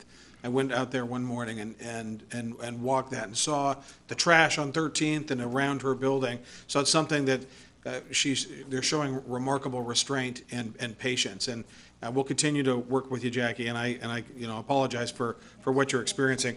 These pictures, what I'm going to do is I'm going to make sure that you ask who coordinates this. We work our Human Services Manager, Jeff Watson. I'll have him again reach out to the day center. I'm going to give these pictures to the police chief, and we'll communicate with them about this. Would it be Councilmember. appropriate for me to talk about this now? With what's going on 13th from the business people? Well, that's them. Yeah. Is that the same thing? Yeah, it's them. Okay. Yes. All right. Yeah. Okay, thank you. But we need to talk about these businesses are going to leave. Exactly. So we've met with, Jackie and the number of businesses on 13th have been to City Hall. We've talked with them on several occasions. That's what Deputy Mayor Duclos, Councilmember Duclos was talking about. We're going to, maybe it's time to get all those businesses together again. And I know that, I do want to let everybody know, we funded the 2 rounds of funding for the day center, which I believe was 2016, 2017. They're not funded for 2018. There is no request for 2018. But certainly this is a budget year, and we'll be talking to those businesses and making sure that we're doing everything that we can. So. I just want to add that my meeting with the business people was intense. They've already lost several businesses from the area, and if this keeps up, we will lose them all. And we can't afford to lose businesses from our community because they're the backbone of our finances, they're the backbone of a lot of things. And what they've reported similar things that you're hearing tonight, that the garbage is thrown around, cars have been attacked, scratched, and other tires flattened. And we are going to lose these. Most of these people, they say, are adult males. There's no lights out there at night, so that they get to go around in the dark and do all sorts of things. And I'm really concerned because business is the backbone of a healthy community. I agree. We went through a Herculean effort in mid-August to clean out that entire area. Yes, I remember that. Directly across the street on 336 that we cleaned out. There were, probably hundreds of people that in camps back there. So it's something we're working on. Jackie, we'll reach out tomorrow, and when Yard and I go out, we'll stop by the business tomorrow. Okay. Mr. Mayor. All right. Thank you, Councilmember Moore. Thank you so much. I have to say, homelessness is a very big topic, and it's a very important topic, and certainly we need to do all we can to reduce it and end homelessness, and we need to support our brothers and sisters that are in need. But at the same time, I understand the fact that it impacts, and like the gentleman said, it has unintended consequences, and that's the part that we need to be kind of focusing on. And so I would respectfully like to ask the mayor for a report back to the council on what the plan is going to be, because I feel like, the mayor's office has done a lot of good work in moving forward, but I feel like I've been hearing problems for a long time now. And so now I just really want to see what is the plan and how we're going to address it and how we're going to make sure that this isn't going to happen. Councilmember Moore, that's a great suggestion. What we'll do at the next city council meeting, Jackie, and to let everybody know, at the next city council meeting, what we're going to do is have a report on the 13th Avenue situation. And we're also going to report back on the New Hope and New Hope Church, that situation. I would note that the New Hope situation is a very limited time frame, and we're talking about essentially, children that are sleeping in cars. And so it's a very limited time frame, and so that's not a permanent location. So we hear you. We're going to have a report on both of those things at the next city council meeting. Thank you. That's a great suggestion. Stephanie, would you please make sure for agenda setting that we note those down? Very good. Okay. All right, you guys, it's very important, when I first got on the council, or before I got on the council, people would talk at the council, and I always felt like there wasn't a follow-up. We endeavor, very important, very, very, as a priority, to follow up on these things as we hear them. We also have State Representative Mike Blicciati in the back. Hi, Mike. Let's give him a big round of applause for his work down there. He's done some heavy lifting for us as well. He has put in a request for $500,000 for the state legislature for our University of Washington Tacoma and Highline partnership. And we're working on that. He's just working on a number of things, and his help was instrumental in the capital budget as well. So thanks, Mike, for all your help. Okay, Debbie Peterson, and then Allison Taylor, Suzanne Vargo, and Leah Nacarado. Debbie. Hi, good evening, Mayor, Deputy Mayor, City Council members, and good evening to everybody else, too. This is my third time here speaking to City Council, and in the past I've been here to speak on the behalf of other groups who are doing work around violence prevention. Tonight I'm here to advocate for my own family, and I'm feeling extremely passionate about this, so please mind me, or I will try to mind me, I guess. My family experienced a really serious housing crisis. It's really ironic that January 2nd you were all in here talking about the Landlord-Tenant Act when I was at home experiencing almost a house fire. We had to have Puget Sound Energy come out and actually disengage the power from the main line because our landlord, whom I've now learned to term as a slumlord, neglected our property so severely that the meter was outdated and almost caught fire. As the meter was pulled out, we found that the walls behind it were rotted with mold. And as we've had contractors come through, the 5 million contractors he's had come through until he has the one who tells him what he wants to hear, we've learned that the roof needs to be replaced, it needs to be rewalled, and it needs to be refloored. So I have a family of 6. And I have 4 pets, and we have a community and neighbors that we live near. And we had to go stay with other family members down in Auburn. Thank God that my family, my parents, were able to take all of us in on short notice and were so willing to provide for our daily basic needs. Because due to my landlord's neglect, I was not able to provide for my children's daily needs. And I am a person who's well-versed in our laws, and I am connected to our community organizations and others who do this work. I knew to go do research, and I did. And I have found other groups who are helping to support my family in getting what we deserve out of this situation. We've moved into a new home that has been a wonderful next step for us that's still here in Federal Way. I was very close to having to move away from this community. Since I have learned more about the Landlord-Tenant Act, I've also learned about what our cities and our counties and our states' powers and laws and how those come into play to support people, citizens, our neighbors. And I came to the City of Federal Way. I filed a code compliance complaint, and I expected there to be a response that was going to actually support meeting my family's needs. And instead, I had to come back again and again and again. And I'm really grateful for Councilmember Jesse Johnson and Councilmember Martin Moore's attention around this cause and the support of Washington Community Action Network.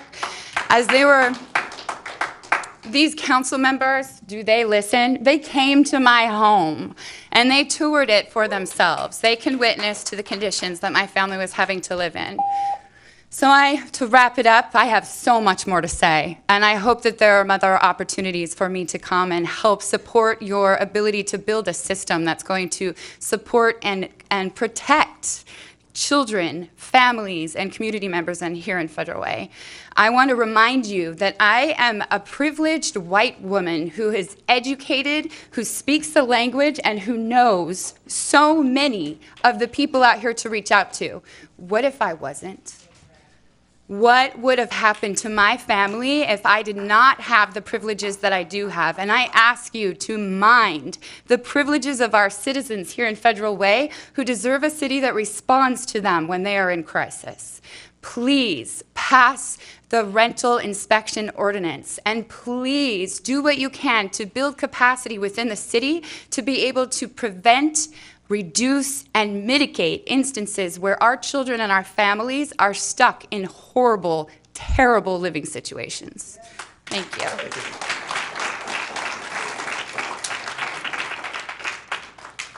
Thank you, Debbie. Allison Taylor. then Suzanne Vargo, and Leah. Mayor, Deputy Mayor, Council. I came here to speak about the homeless, but I will just say I have a master's degree and a fairly good job, and I'm one paycheck away from being homeless and having to live in deplorable conditions. So all of these things are so intersectional, and we need to make sure that we're aware of that and that we are cognizant of that when we are making decisions in the city. But I will speak today on behalf of myself and on behalf of the people that are sleeping in cars right now with their children. That sleep in that shelter, and I realize that shelter is an inconvenience for a small community, but if we moved it out of that community, it would be a different group of people, and if we moved it out of there, it would be a different group of people saying, please don't put these people in my backyard, and that is atrocious. I think that we all deserve to live in a healthy, safe environment. I think that nobody should have to have a business in those deplorable conditions. I go to Gravity Coffee every single morning. I drive past the day center, and I realize the problem that we have here. So I hope that we are serious about making action, taking action, and not just talking about it. So thank you, Martin, for bringing that up, Councilmember Moore, for bringing that up, because I think that this is the time that we need to start doing something and stop talking about doing something. But I would also encourage the people who say, not in my backyard, to make sure that they are on these coalitions, that they are in the room when they're having conversations, because it's going to be someone's backyard. Period. It's going to be someone's neighborhood. It's going to be by someone's business. So we need to learn different ways to mitigate some of the issues. We need to invite more people to the table. The One Table meeting by Dow Constantine, co-chaired by Nancy Bacchus, I sent that to you guys in an email and said, why did we not have a seat at that table? And you took action, and apparently, according to Deputy Mayor, you are going to be at the table, right. But we should have been at the table from the beginning. And I hope that we never, ever take for granted the opportunity that we have as the 5th largest city in this county to the people. We have an opportunity to do better by them. We have an opportunity to make things better for not just them and not just the people sleeping in their cars, but our entire community. So I hope that we are serious about taking action, and I hope that everyone who has an issue comes to the table. I have said so many times up here, be a part of the solution. So I hope that everyone in this room, everyone watching, and everyone on all the social media sites, Nextdoor, Facebook, all of these groups, decide that they want to come to the table, because we have a problem, and everyone deserves better, including those mothers and those children in those cars. Right. So please remember that, every one of us. Thank you, Allison. Actually, Allison, we followed up. Not only did I have Jeff Watson find out why we did not receive an invitation to the One Table event, but I personally spoke to Dow just last week. I believe it was Thursday or Friday, and spoke with him in person on this issue. And so asked that we be included in this next One Table event. So, all right. Suzanne Vargo.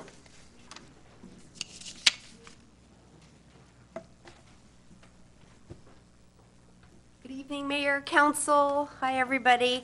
First off, I really had a much longer speech, but Mr. Brian Davis talked with me this afternoon, and I really appreciate his time and efforts. And so that took a lot of time off, so you can thank him for that. Just a few things. IRG removed the mid-canopy, which is our food source affecting the migratory flight pathway, and now more mass clearing is about to start. Removal of the salal, ferns, Oregon grape, nettles. This is not only another food source, but where the critters receive shelter. Without critters, mice, rats, what have you, shrews. Without these, our raptors and coyotes have nothing to hunt and feed on. The flight pathway is literally being starved out. Mass underbrush has been removed over by the Rhodey and the bonsai garden, and I'm curious as to whether a permit has been issued for that. I don't believe that the homeless have made it that far and deep into the property. You have to get by the security.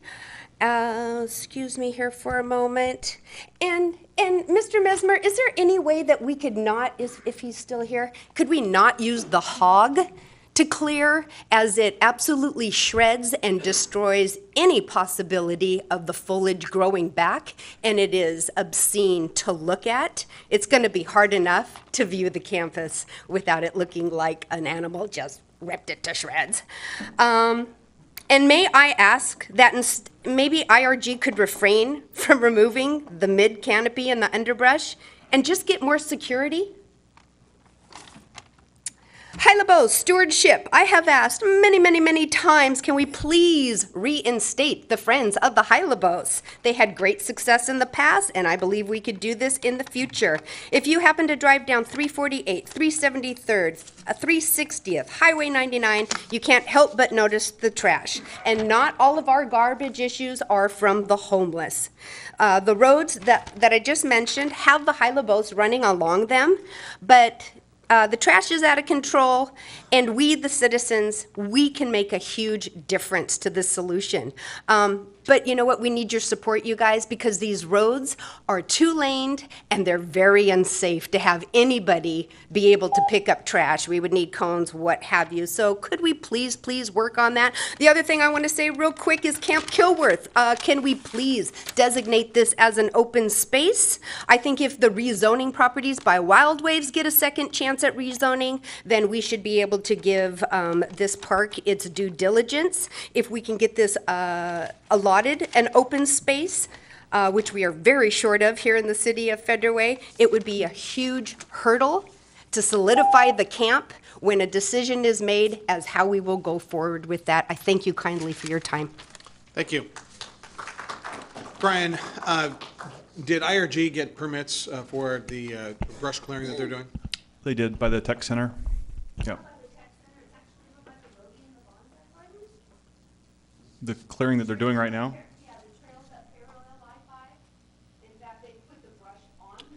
Suzanne. Okay. Well, okay. The permit is for clearing by the tech center. We'll look into any other clearing that's taking place and investigate whether or not it's authorized or not. Very good. Okay. Leah Necaredo. Hi, Mayor, Deputy Mayor, City Council members. Please excuse me, I wasn't expecting to talk today. But I think as we talk about the complicated matter of homelessness, one of the things that stops us from moving forward is that one of our primary assumptions goes unanalyzed and undiscussed, and that is who belongs in our community. Both tonight and in the community forums that we have for Federal Way, I've heard this term come from people who live in the area surrounding the new family center, where people talk about that they've been hosts, that these neighbors have been hosts to this center, just by allowing them to be in their neighborhood. And that term has really struck me because I wonder what gives people the right to think that they have control over who gets to walk the streets or be in the park or be in their neighborhood beyond their own property lines. I don't think I have the right beyond my own property lines to say that anyone, whether they look like me or they don't look like me, or whether they sleep in their car, or even if they're a drug addict, has the ability to walk my streets. I think everyone in this room wants to raise their families in safe spaces. Everybody wants a good solution. But these neighbors who are having this, they're not hosts. These aren't, that's not their space. We all have to share it.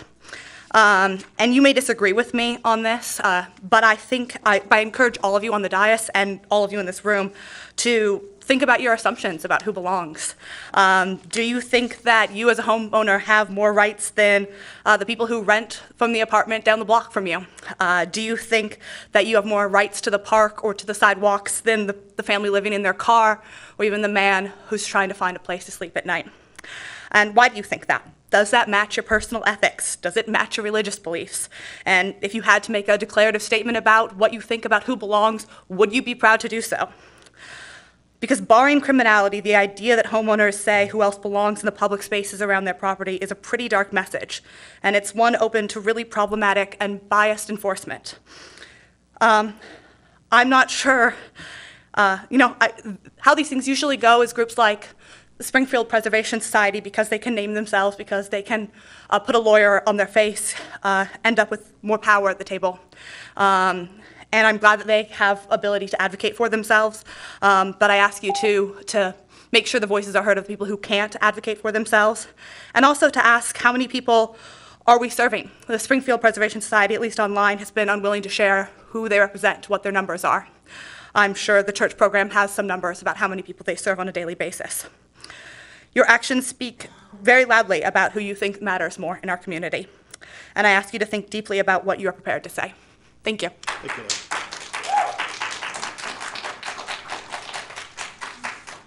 All right, we've got two letters, Sherry Edwards and Paul McDaniel. I'll hand those down as those are making their way. Obviously, this is a complicated issue. We're going to, as Yarden mentioned earlier, Yarden Weidenfeld, my senior policy advisor, we are going to be putting a larger group together to study the issue of homelessness. I think it's a complicated, vexing issue. And I think one of the things I've always said about how to address this issue, it is like solving a puzzle. And one of the way you solve a puzzle, as we all know, is what you always do is find the outside pieces first, and then work your way in, right? You find the boundaries.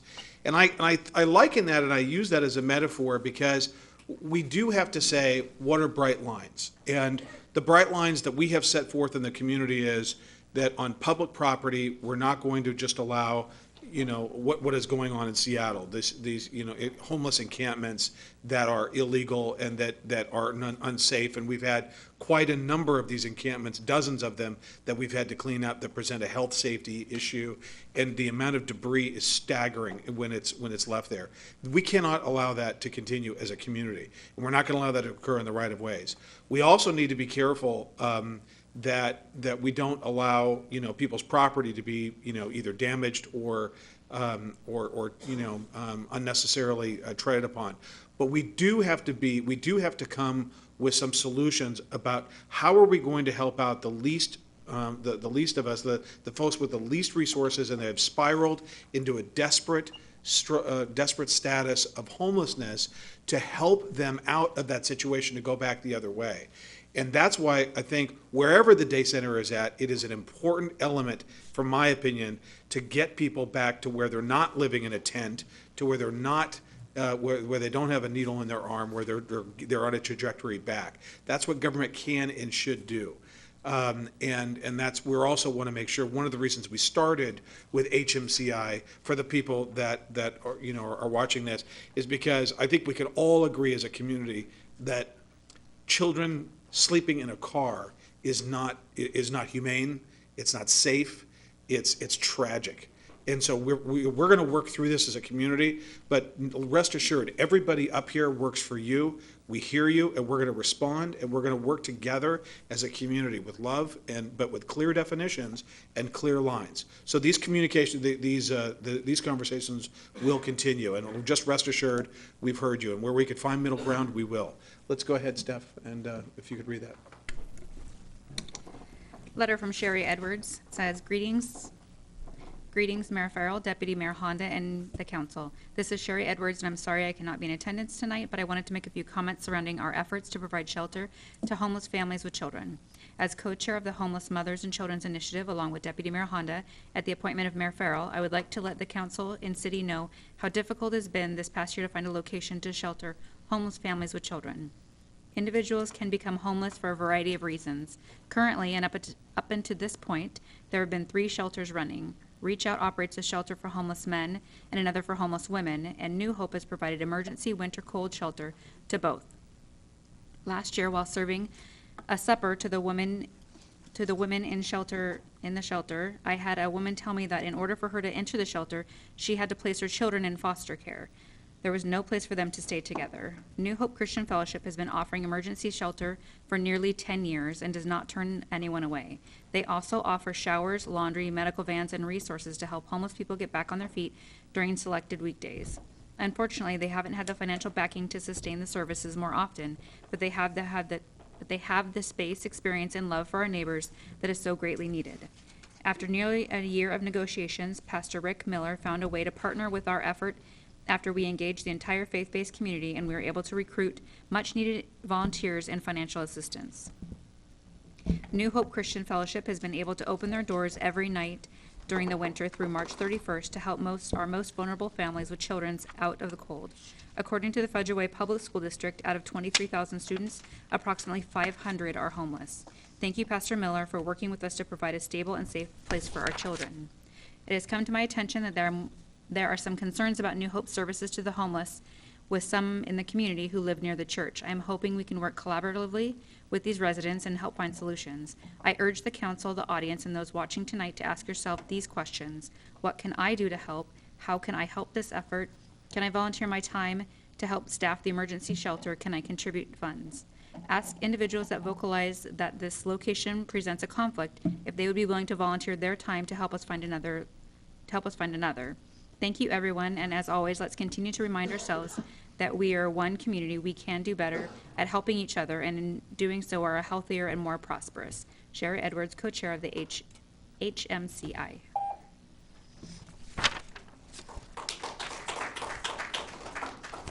All right. Second letter.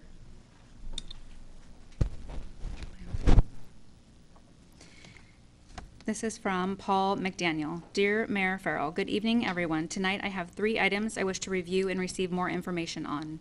1, the Performing Arts and Event Center. In September of 2017, Mr. Ariwoola sent me the 8/31/2017 PAC project report, and I would like an updated version. Also, I would like a copy of the list of businesses and/or persons who have shown formal interest in the naming rights for the PAC. Number 2, new hotel. I have heard that a new hotel will be built next to the PAC, and a parcel of land has been purchased for the new hotel. I have 3 simple questions related to this new hotel. What is the name of the hotel chain that will be built? Where can I find the completed master land use application used to subdivision the target property? And where can I find a copy covenant for the new hotel property? Number 3, Fudgeway Community Center.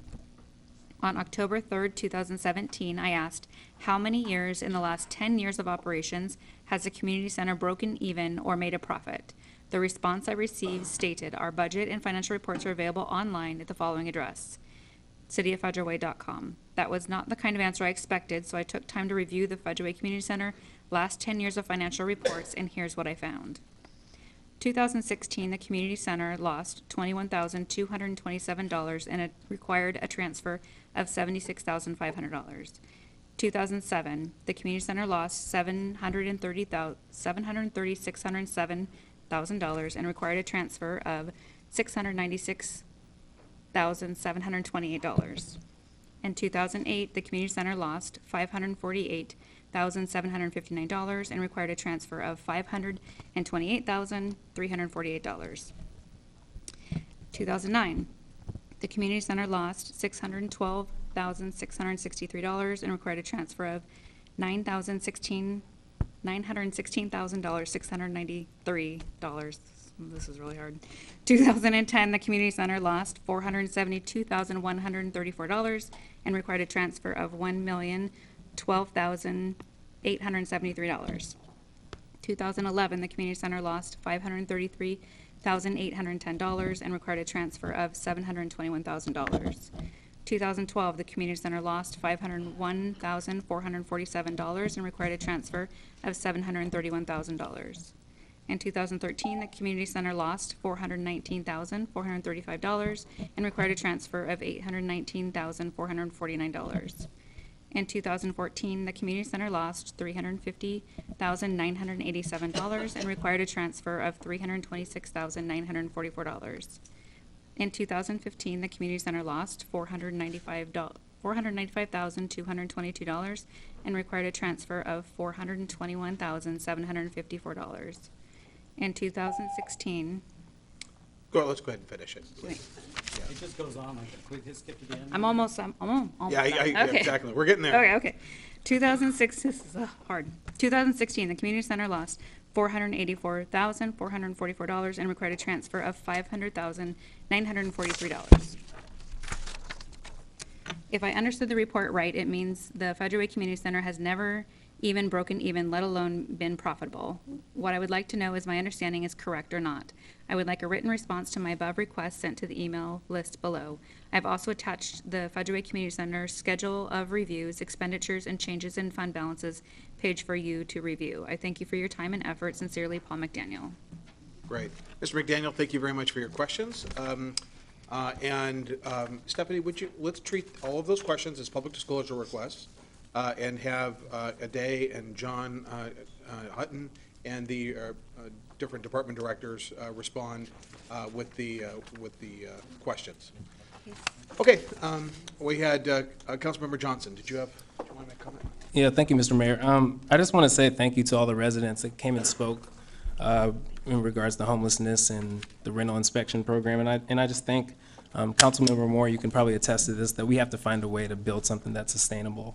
And I think that, you know, it took, for Debbie, it took clear and irrefutable evidence from an inspection report to finally get her place closed down, and she wasn't offered any assistance in the current setup that we have. So we just have to find a way to help support and advocate for our residents. So I think that this is something that us as a council will look forward to, you know, getting briefed on, and also to work together around a solution. So also I wanted to ask, Brian, was there any, from the January 2nd meeting, was there any follow-up in regards to that you could provide, or any information in regards to where we're at with that?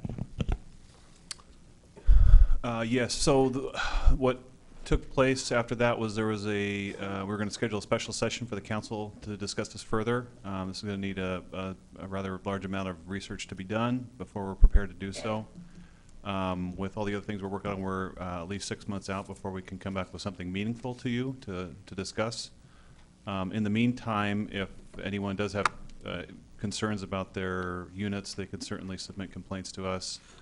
I would like to, I guess, briefly provide a little bit of our side of the story to what has been said, is that there was a complaint submitted on the one testimony that was given. We do have to offer the landlords time to respond. We can't immediately barge in and take action. We need to give them an opportunity to respond, basically. And so by the time I met with the citizen, we followed up with the staff at the counter and discovered that the complaint had already been acted upon, with the exception of, I think, the mold was the only thing that was not addressed, which we added to the complaint.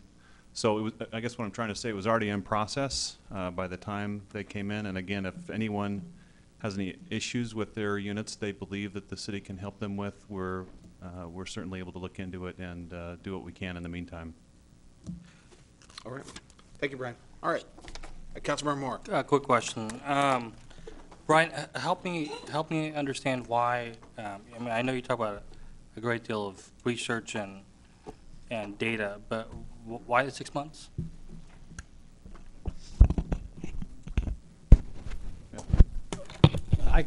I'm helping out with this. So a large part of the issue here is we have to find a way to make it at least, if it can be self-funding, that would be great. We need to know what we can get, depending on what fee we charge the landlords. So first we need an inventory of what kind of units even exist in the city, how many rental units there are, and then try to establish what a reasonable fee would be for a licensing, how that would be implemented. There's a wide range of fees depending on the cities.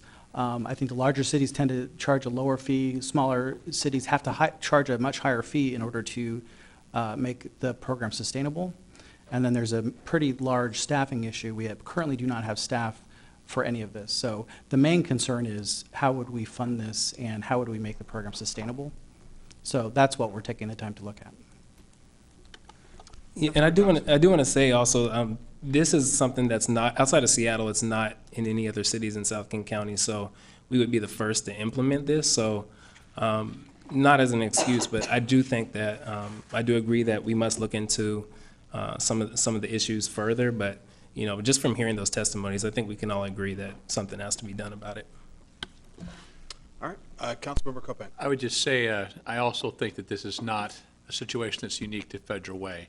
Our neighbors to the north, Des Moines, neighbors to the east in Auburn, possibly Kent, there may be an opportunity for us to collaborate.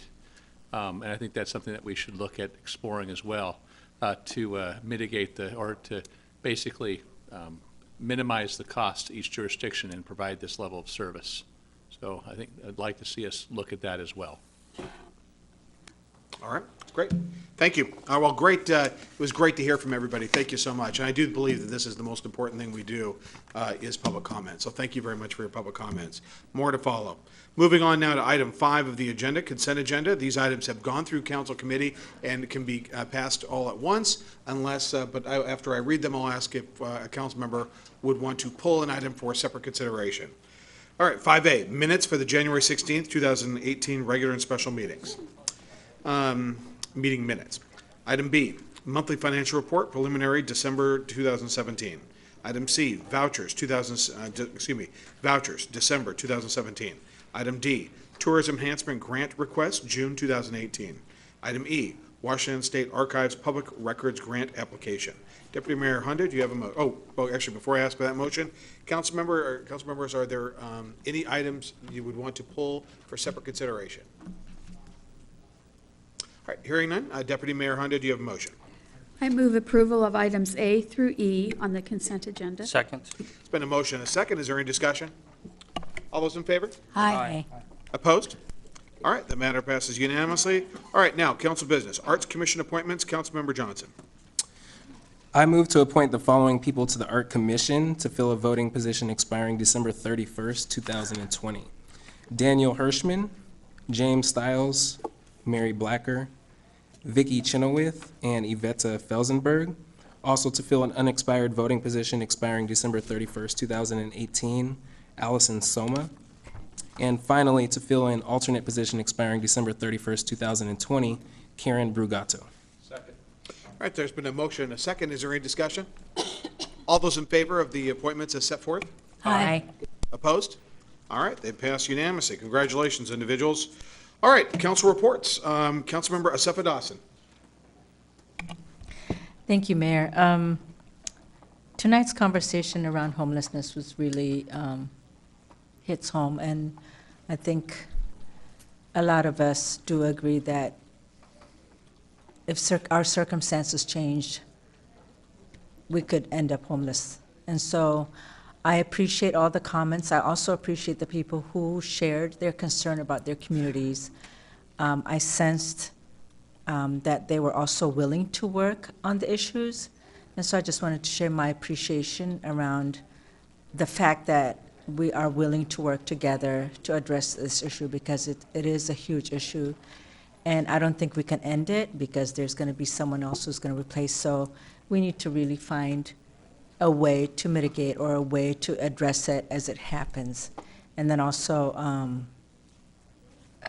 so that's my comment for tonight. So thank you. All right. Councilmember Johnson. Yes, thank you all that were here tonight to hear some of the testimonies. I do agree with Councilmember Asefa Dawson that this is an issue that we have to look into. It also came out as one of our priorities for us as a council, so we will be looking into it.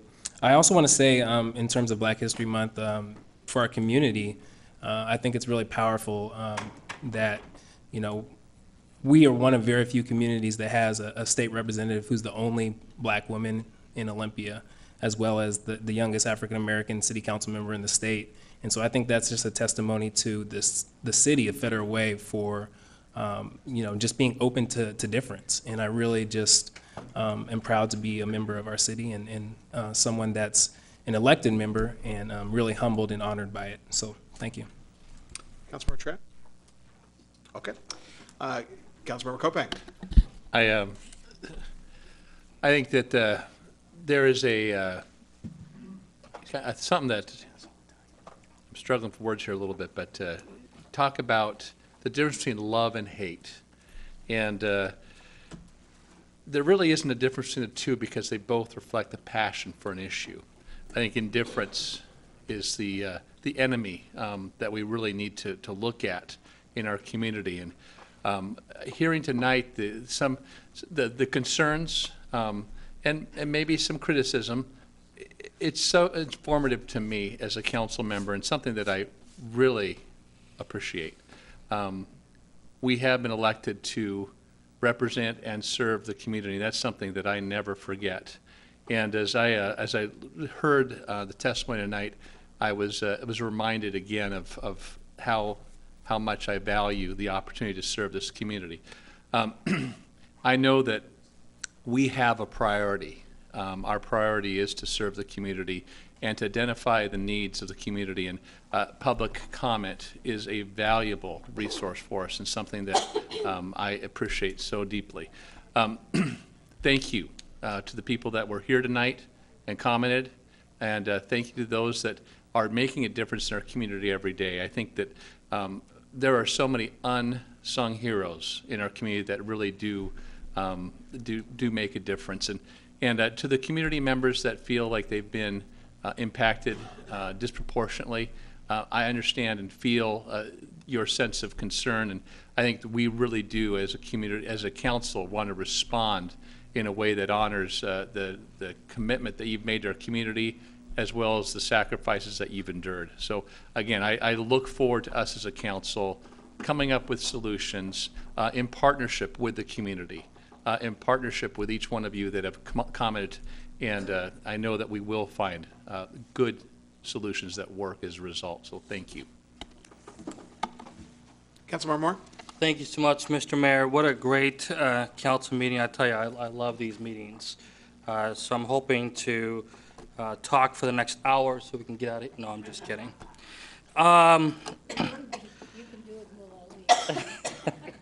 Councilmember Duclos, as always, holds me accountable to my left of me, which I always look forward to sitting next to her. So a lot of things were discussed tonight, Mr. Mayor, and I'm really excited because as I continue onto my second month of my second term, I am certainly reminded that it's a new day in Federal Way. And I know that we've heard that terminology in various other capacities, but for me tonight, it really does speak to the fact that it's a new day in Federal Way. A lot of things are happening. First, I have to give a big shout out to our new colleague, Councilmember Jesse Johnson. Him and I have come together, we've worked together on a couple of items. One of them, we got to talk to the public about supporting the school levy, which is utterly important. And I will stop myself before I go any further. And secondly, before I go any further, I should say that it is possible for an eagle and a gator to come together and actually work together. I think that really speaks for itself. Moving forward, we also, I've been talking about tenant rights and renter rights, which is really the same thing, for the last several months. But it's good to have a new partner in this. And so we have been working with, Jesse and I have been working with Washington Can and other residents that have been impacted by this. And I would encourage my colleagues to go to the apartments and go to wherever else it is to see what is being discussed, because it certainly makes an impact. I think that at the end of the day, this is a moral issue, and that everybody should have a right to have a quality living space and a quality of life. And I know that we agree with that. And so, of course, I support this endeavor, and I look forward to not only engaging, but to learn more, because this is a massive amount of policy matter. And so I look forward to making sure that we're walking towards a solution. And the thing I have to say to my colleagues and to the staff, but really to my colleagues, is yes, we do need to take due process and due time to study this issue and look into this issue. But we need to be mindful of the fact that people are hurting while we're doing that. And people will be impacted by the longer we wait. So again, I want to say it again, that I respect the process and the time that may need to go into this. But I'm telling you, having met people, they will be impacted if we wait a year, if we wait 2 years, or even 6 or 12 months. And so we just need to be mindful that this is a big policy that impacts people in a negative way. And moving on to another topic, I was really pleased. I have to say thank you to the Deputy Mayor and to Councilmembers Jesse Johnson and Deanie Duclos for their leadership. This was an impressive retreat. and it was a very meaningful retreat. One of the things that came out of this retreat is our new city vision, and it's our vision statement. And here's what it says. Federal Way will be the most inclusive, responsive, and safe city in the region.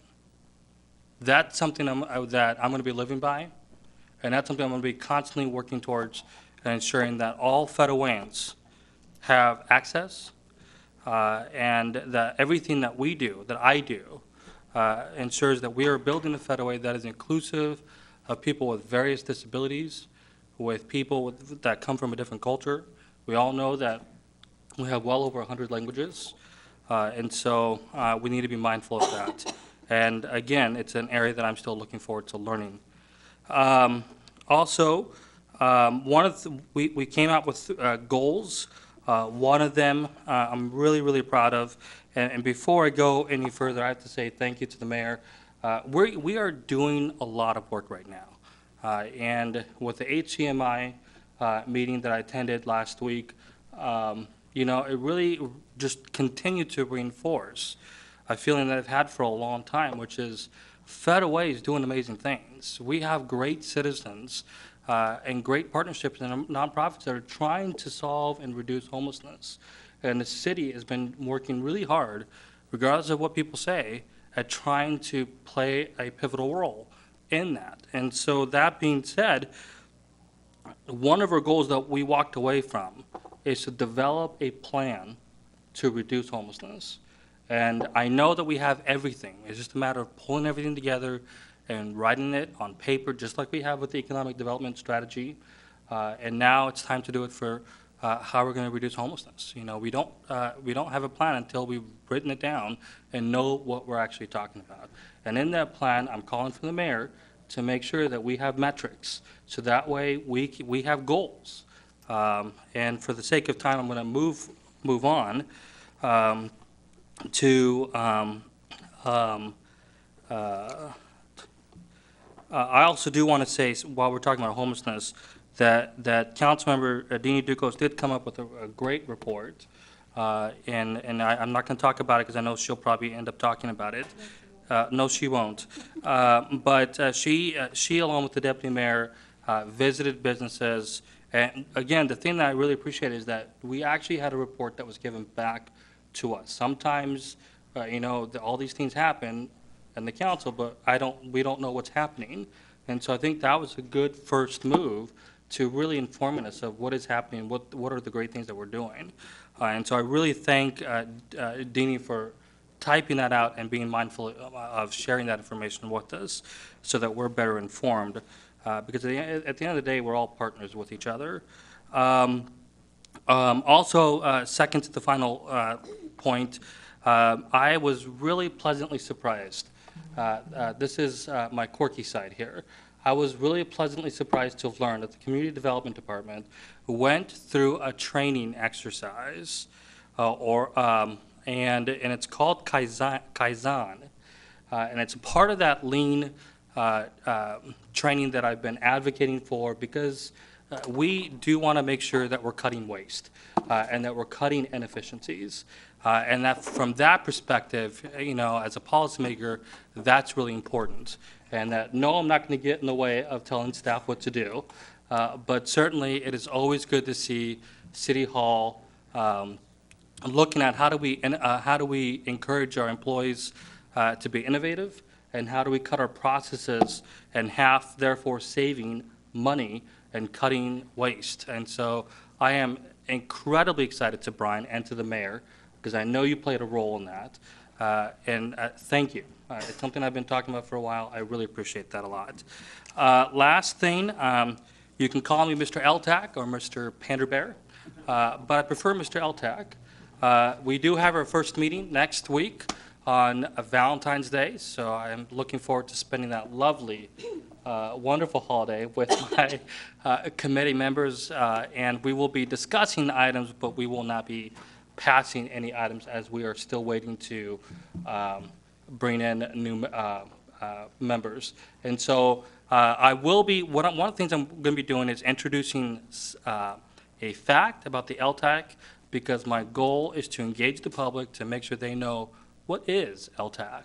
What does it do? You know, the fact that it does have a lot to do with tourism, and it does work very closely with our businesses. And again, I look forward to, as much as I can, looking outside the box with this committee and looking at how we can also solve problems. And so with that, I end my report, Mr. Mayor. All right, thank you. Councilmember Duclos.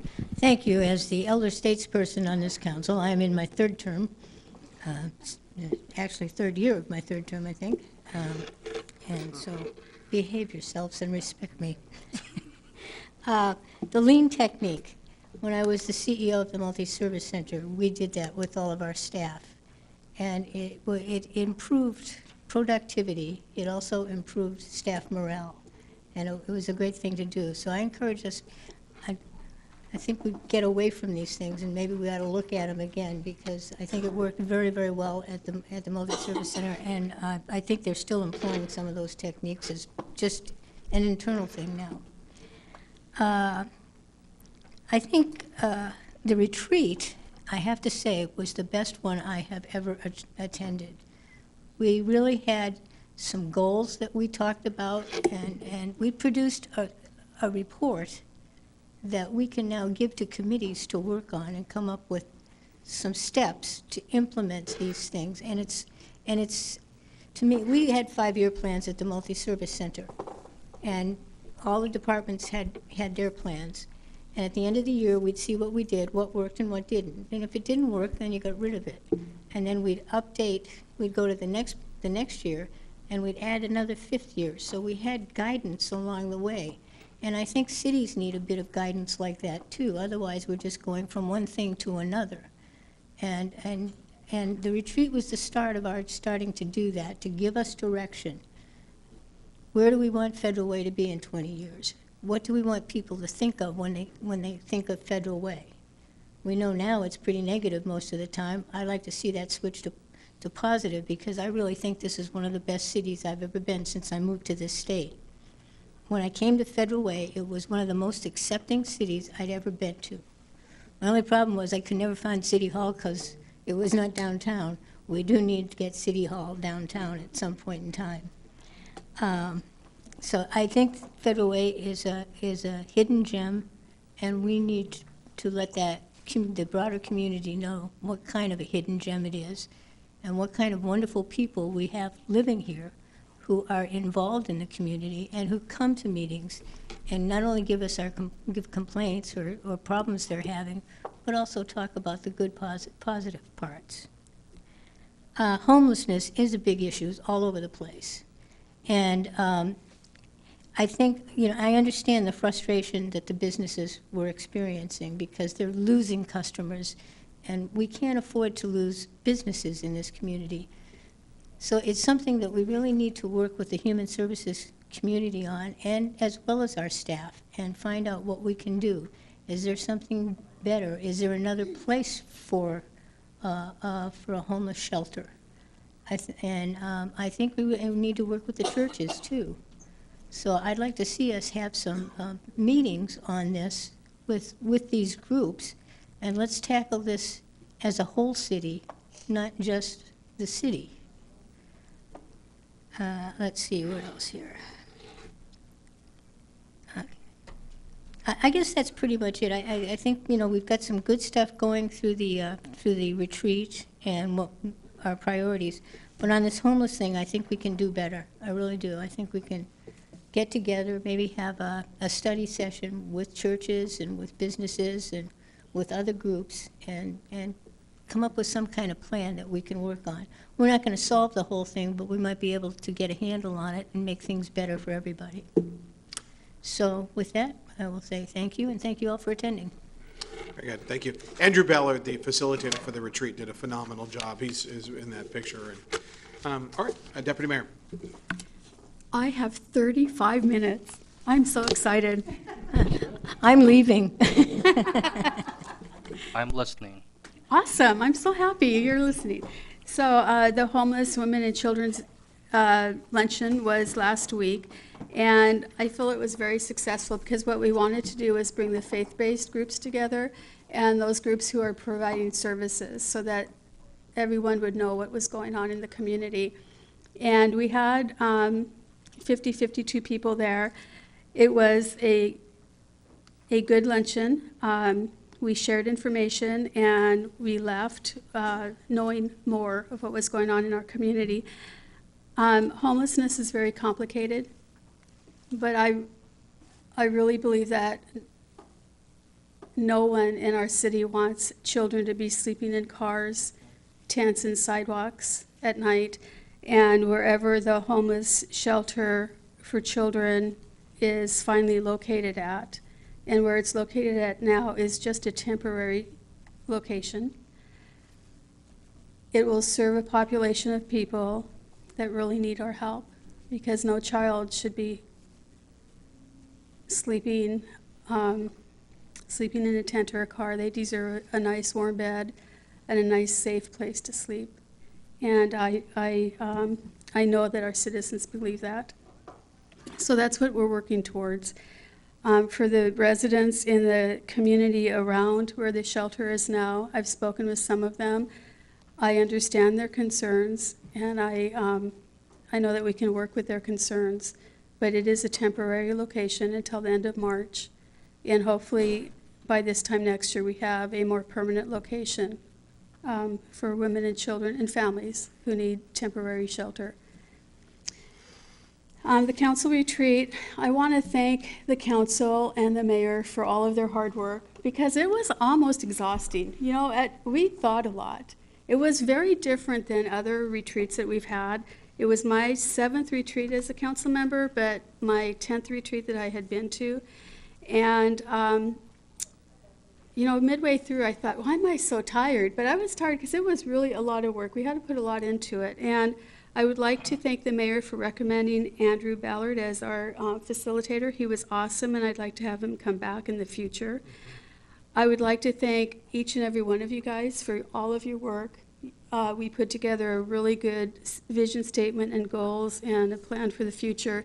And when the report comes out, and Andrew promised the report by tomorrow at the close of the day, we will get it out to you guys as soon as we can, and to the public, so the public sees what we did. I'd also like to thank the group, Councilmember Duclos and Johnson, for working with me, and the mayor for working with us to get this retreat planned, because the retreat was successful because it was planned. We knew what we were going to do, what we wanted to achieve at the end of the day, and I believe that we did achieve what we set out to do. But I'd also like to thank the staff, because without the staff's help, it would never have happened, even with a great agenda and a great facilitator. So thank you to all of those staff who worked so hard behind the scenes to make this happen, and especially to Jerry Lynn Clark, who works with the council members. She did a lot of work. Even though she was gone for a few days before the retreat, she was back to very early Saturday morning to make sure that we were successful in what we were doing. And we are successful. A lot of what we are successful in doing is because we have her help. So I'd like to thank her. This will be on Channel 21. Parts of the retreat will be shown on Channel 21. I'm not sure when that will happen, but it will be happening soon. It'll probably take a little while to go through 7 hours of film. But Yes. But it was a great retreat, and thank you very much for your participation. On the early morning hours of January 26th, I had the opportunity to spend some time driving around Federal Way looking for our homeless population. Once every year in King County, we do an annual count of the homeless population. And this was the first year that I participated. I was there about 1:45 in the morning, and I got to spend several hours with School Board President Claire Wilson and community volunteer Betty Taylor driving around the area looking and counting for the homeless. Councilmember Asefa Dawson was there also, as well as probably 20 to 30 community members. So the count will eventually come out probably sometime in the near future, and we will find out what our population of homeless is here in Federal Way. It is just a picture in time, and we did drive.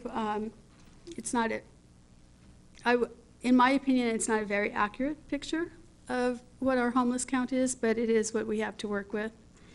And on a really happy and positive note, the Olympics are coming, and Federal Way, Washington is so fortunate that we have 2 Olympians in our city that will be in Korea. J.R. Selsky and Aaron Tran are speed skaters who grew up here in Federal Way and are in Korea representing the country. And Sarah Oh, if you haven't met Sarah Oh, she's an amazing woman. She's a Korean-American woman who owns a tutoring company here in Federal Way. And she has organized a viewing ceremony on Friday, this Friday, for the opening ceremony at Billy McHale's. It's free and open to the public. There'll be a big screen to watch the opening ceremony. Food and drinks are on your own. Once again, it's Friday, February 9th from 5 to 8 p.m. at Billy McHale's. Please come. Hopefully we'll see our 2 speed skaters walking in the parade of Olympic hopefuls, and we can watch them and cheer them on. And I hope after the Olympics is over that we can get not just JR and Aaron here, but we can hopefully get Apollo Ono here, because he is going to be a commentator. So hopefully we can get all of our 3 amazing speed skaters here to tell us what they did and to celebrate their successes. They're Federal Way products, and we should be very proud of that. Okay, all right. With that, we are adjourned.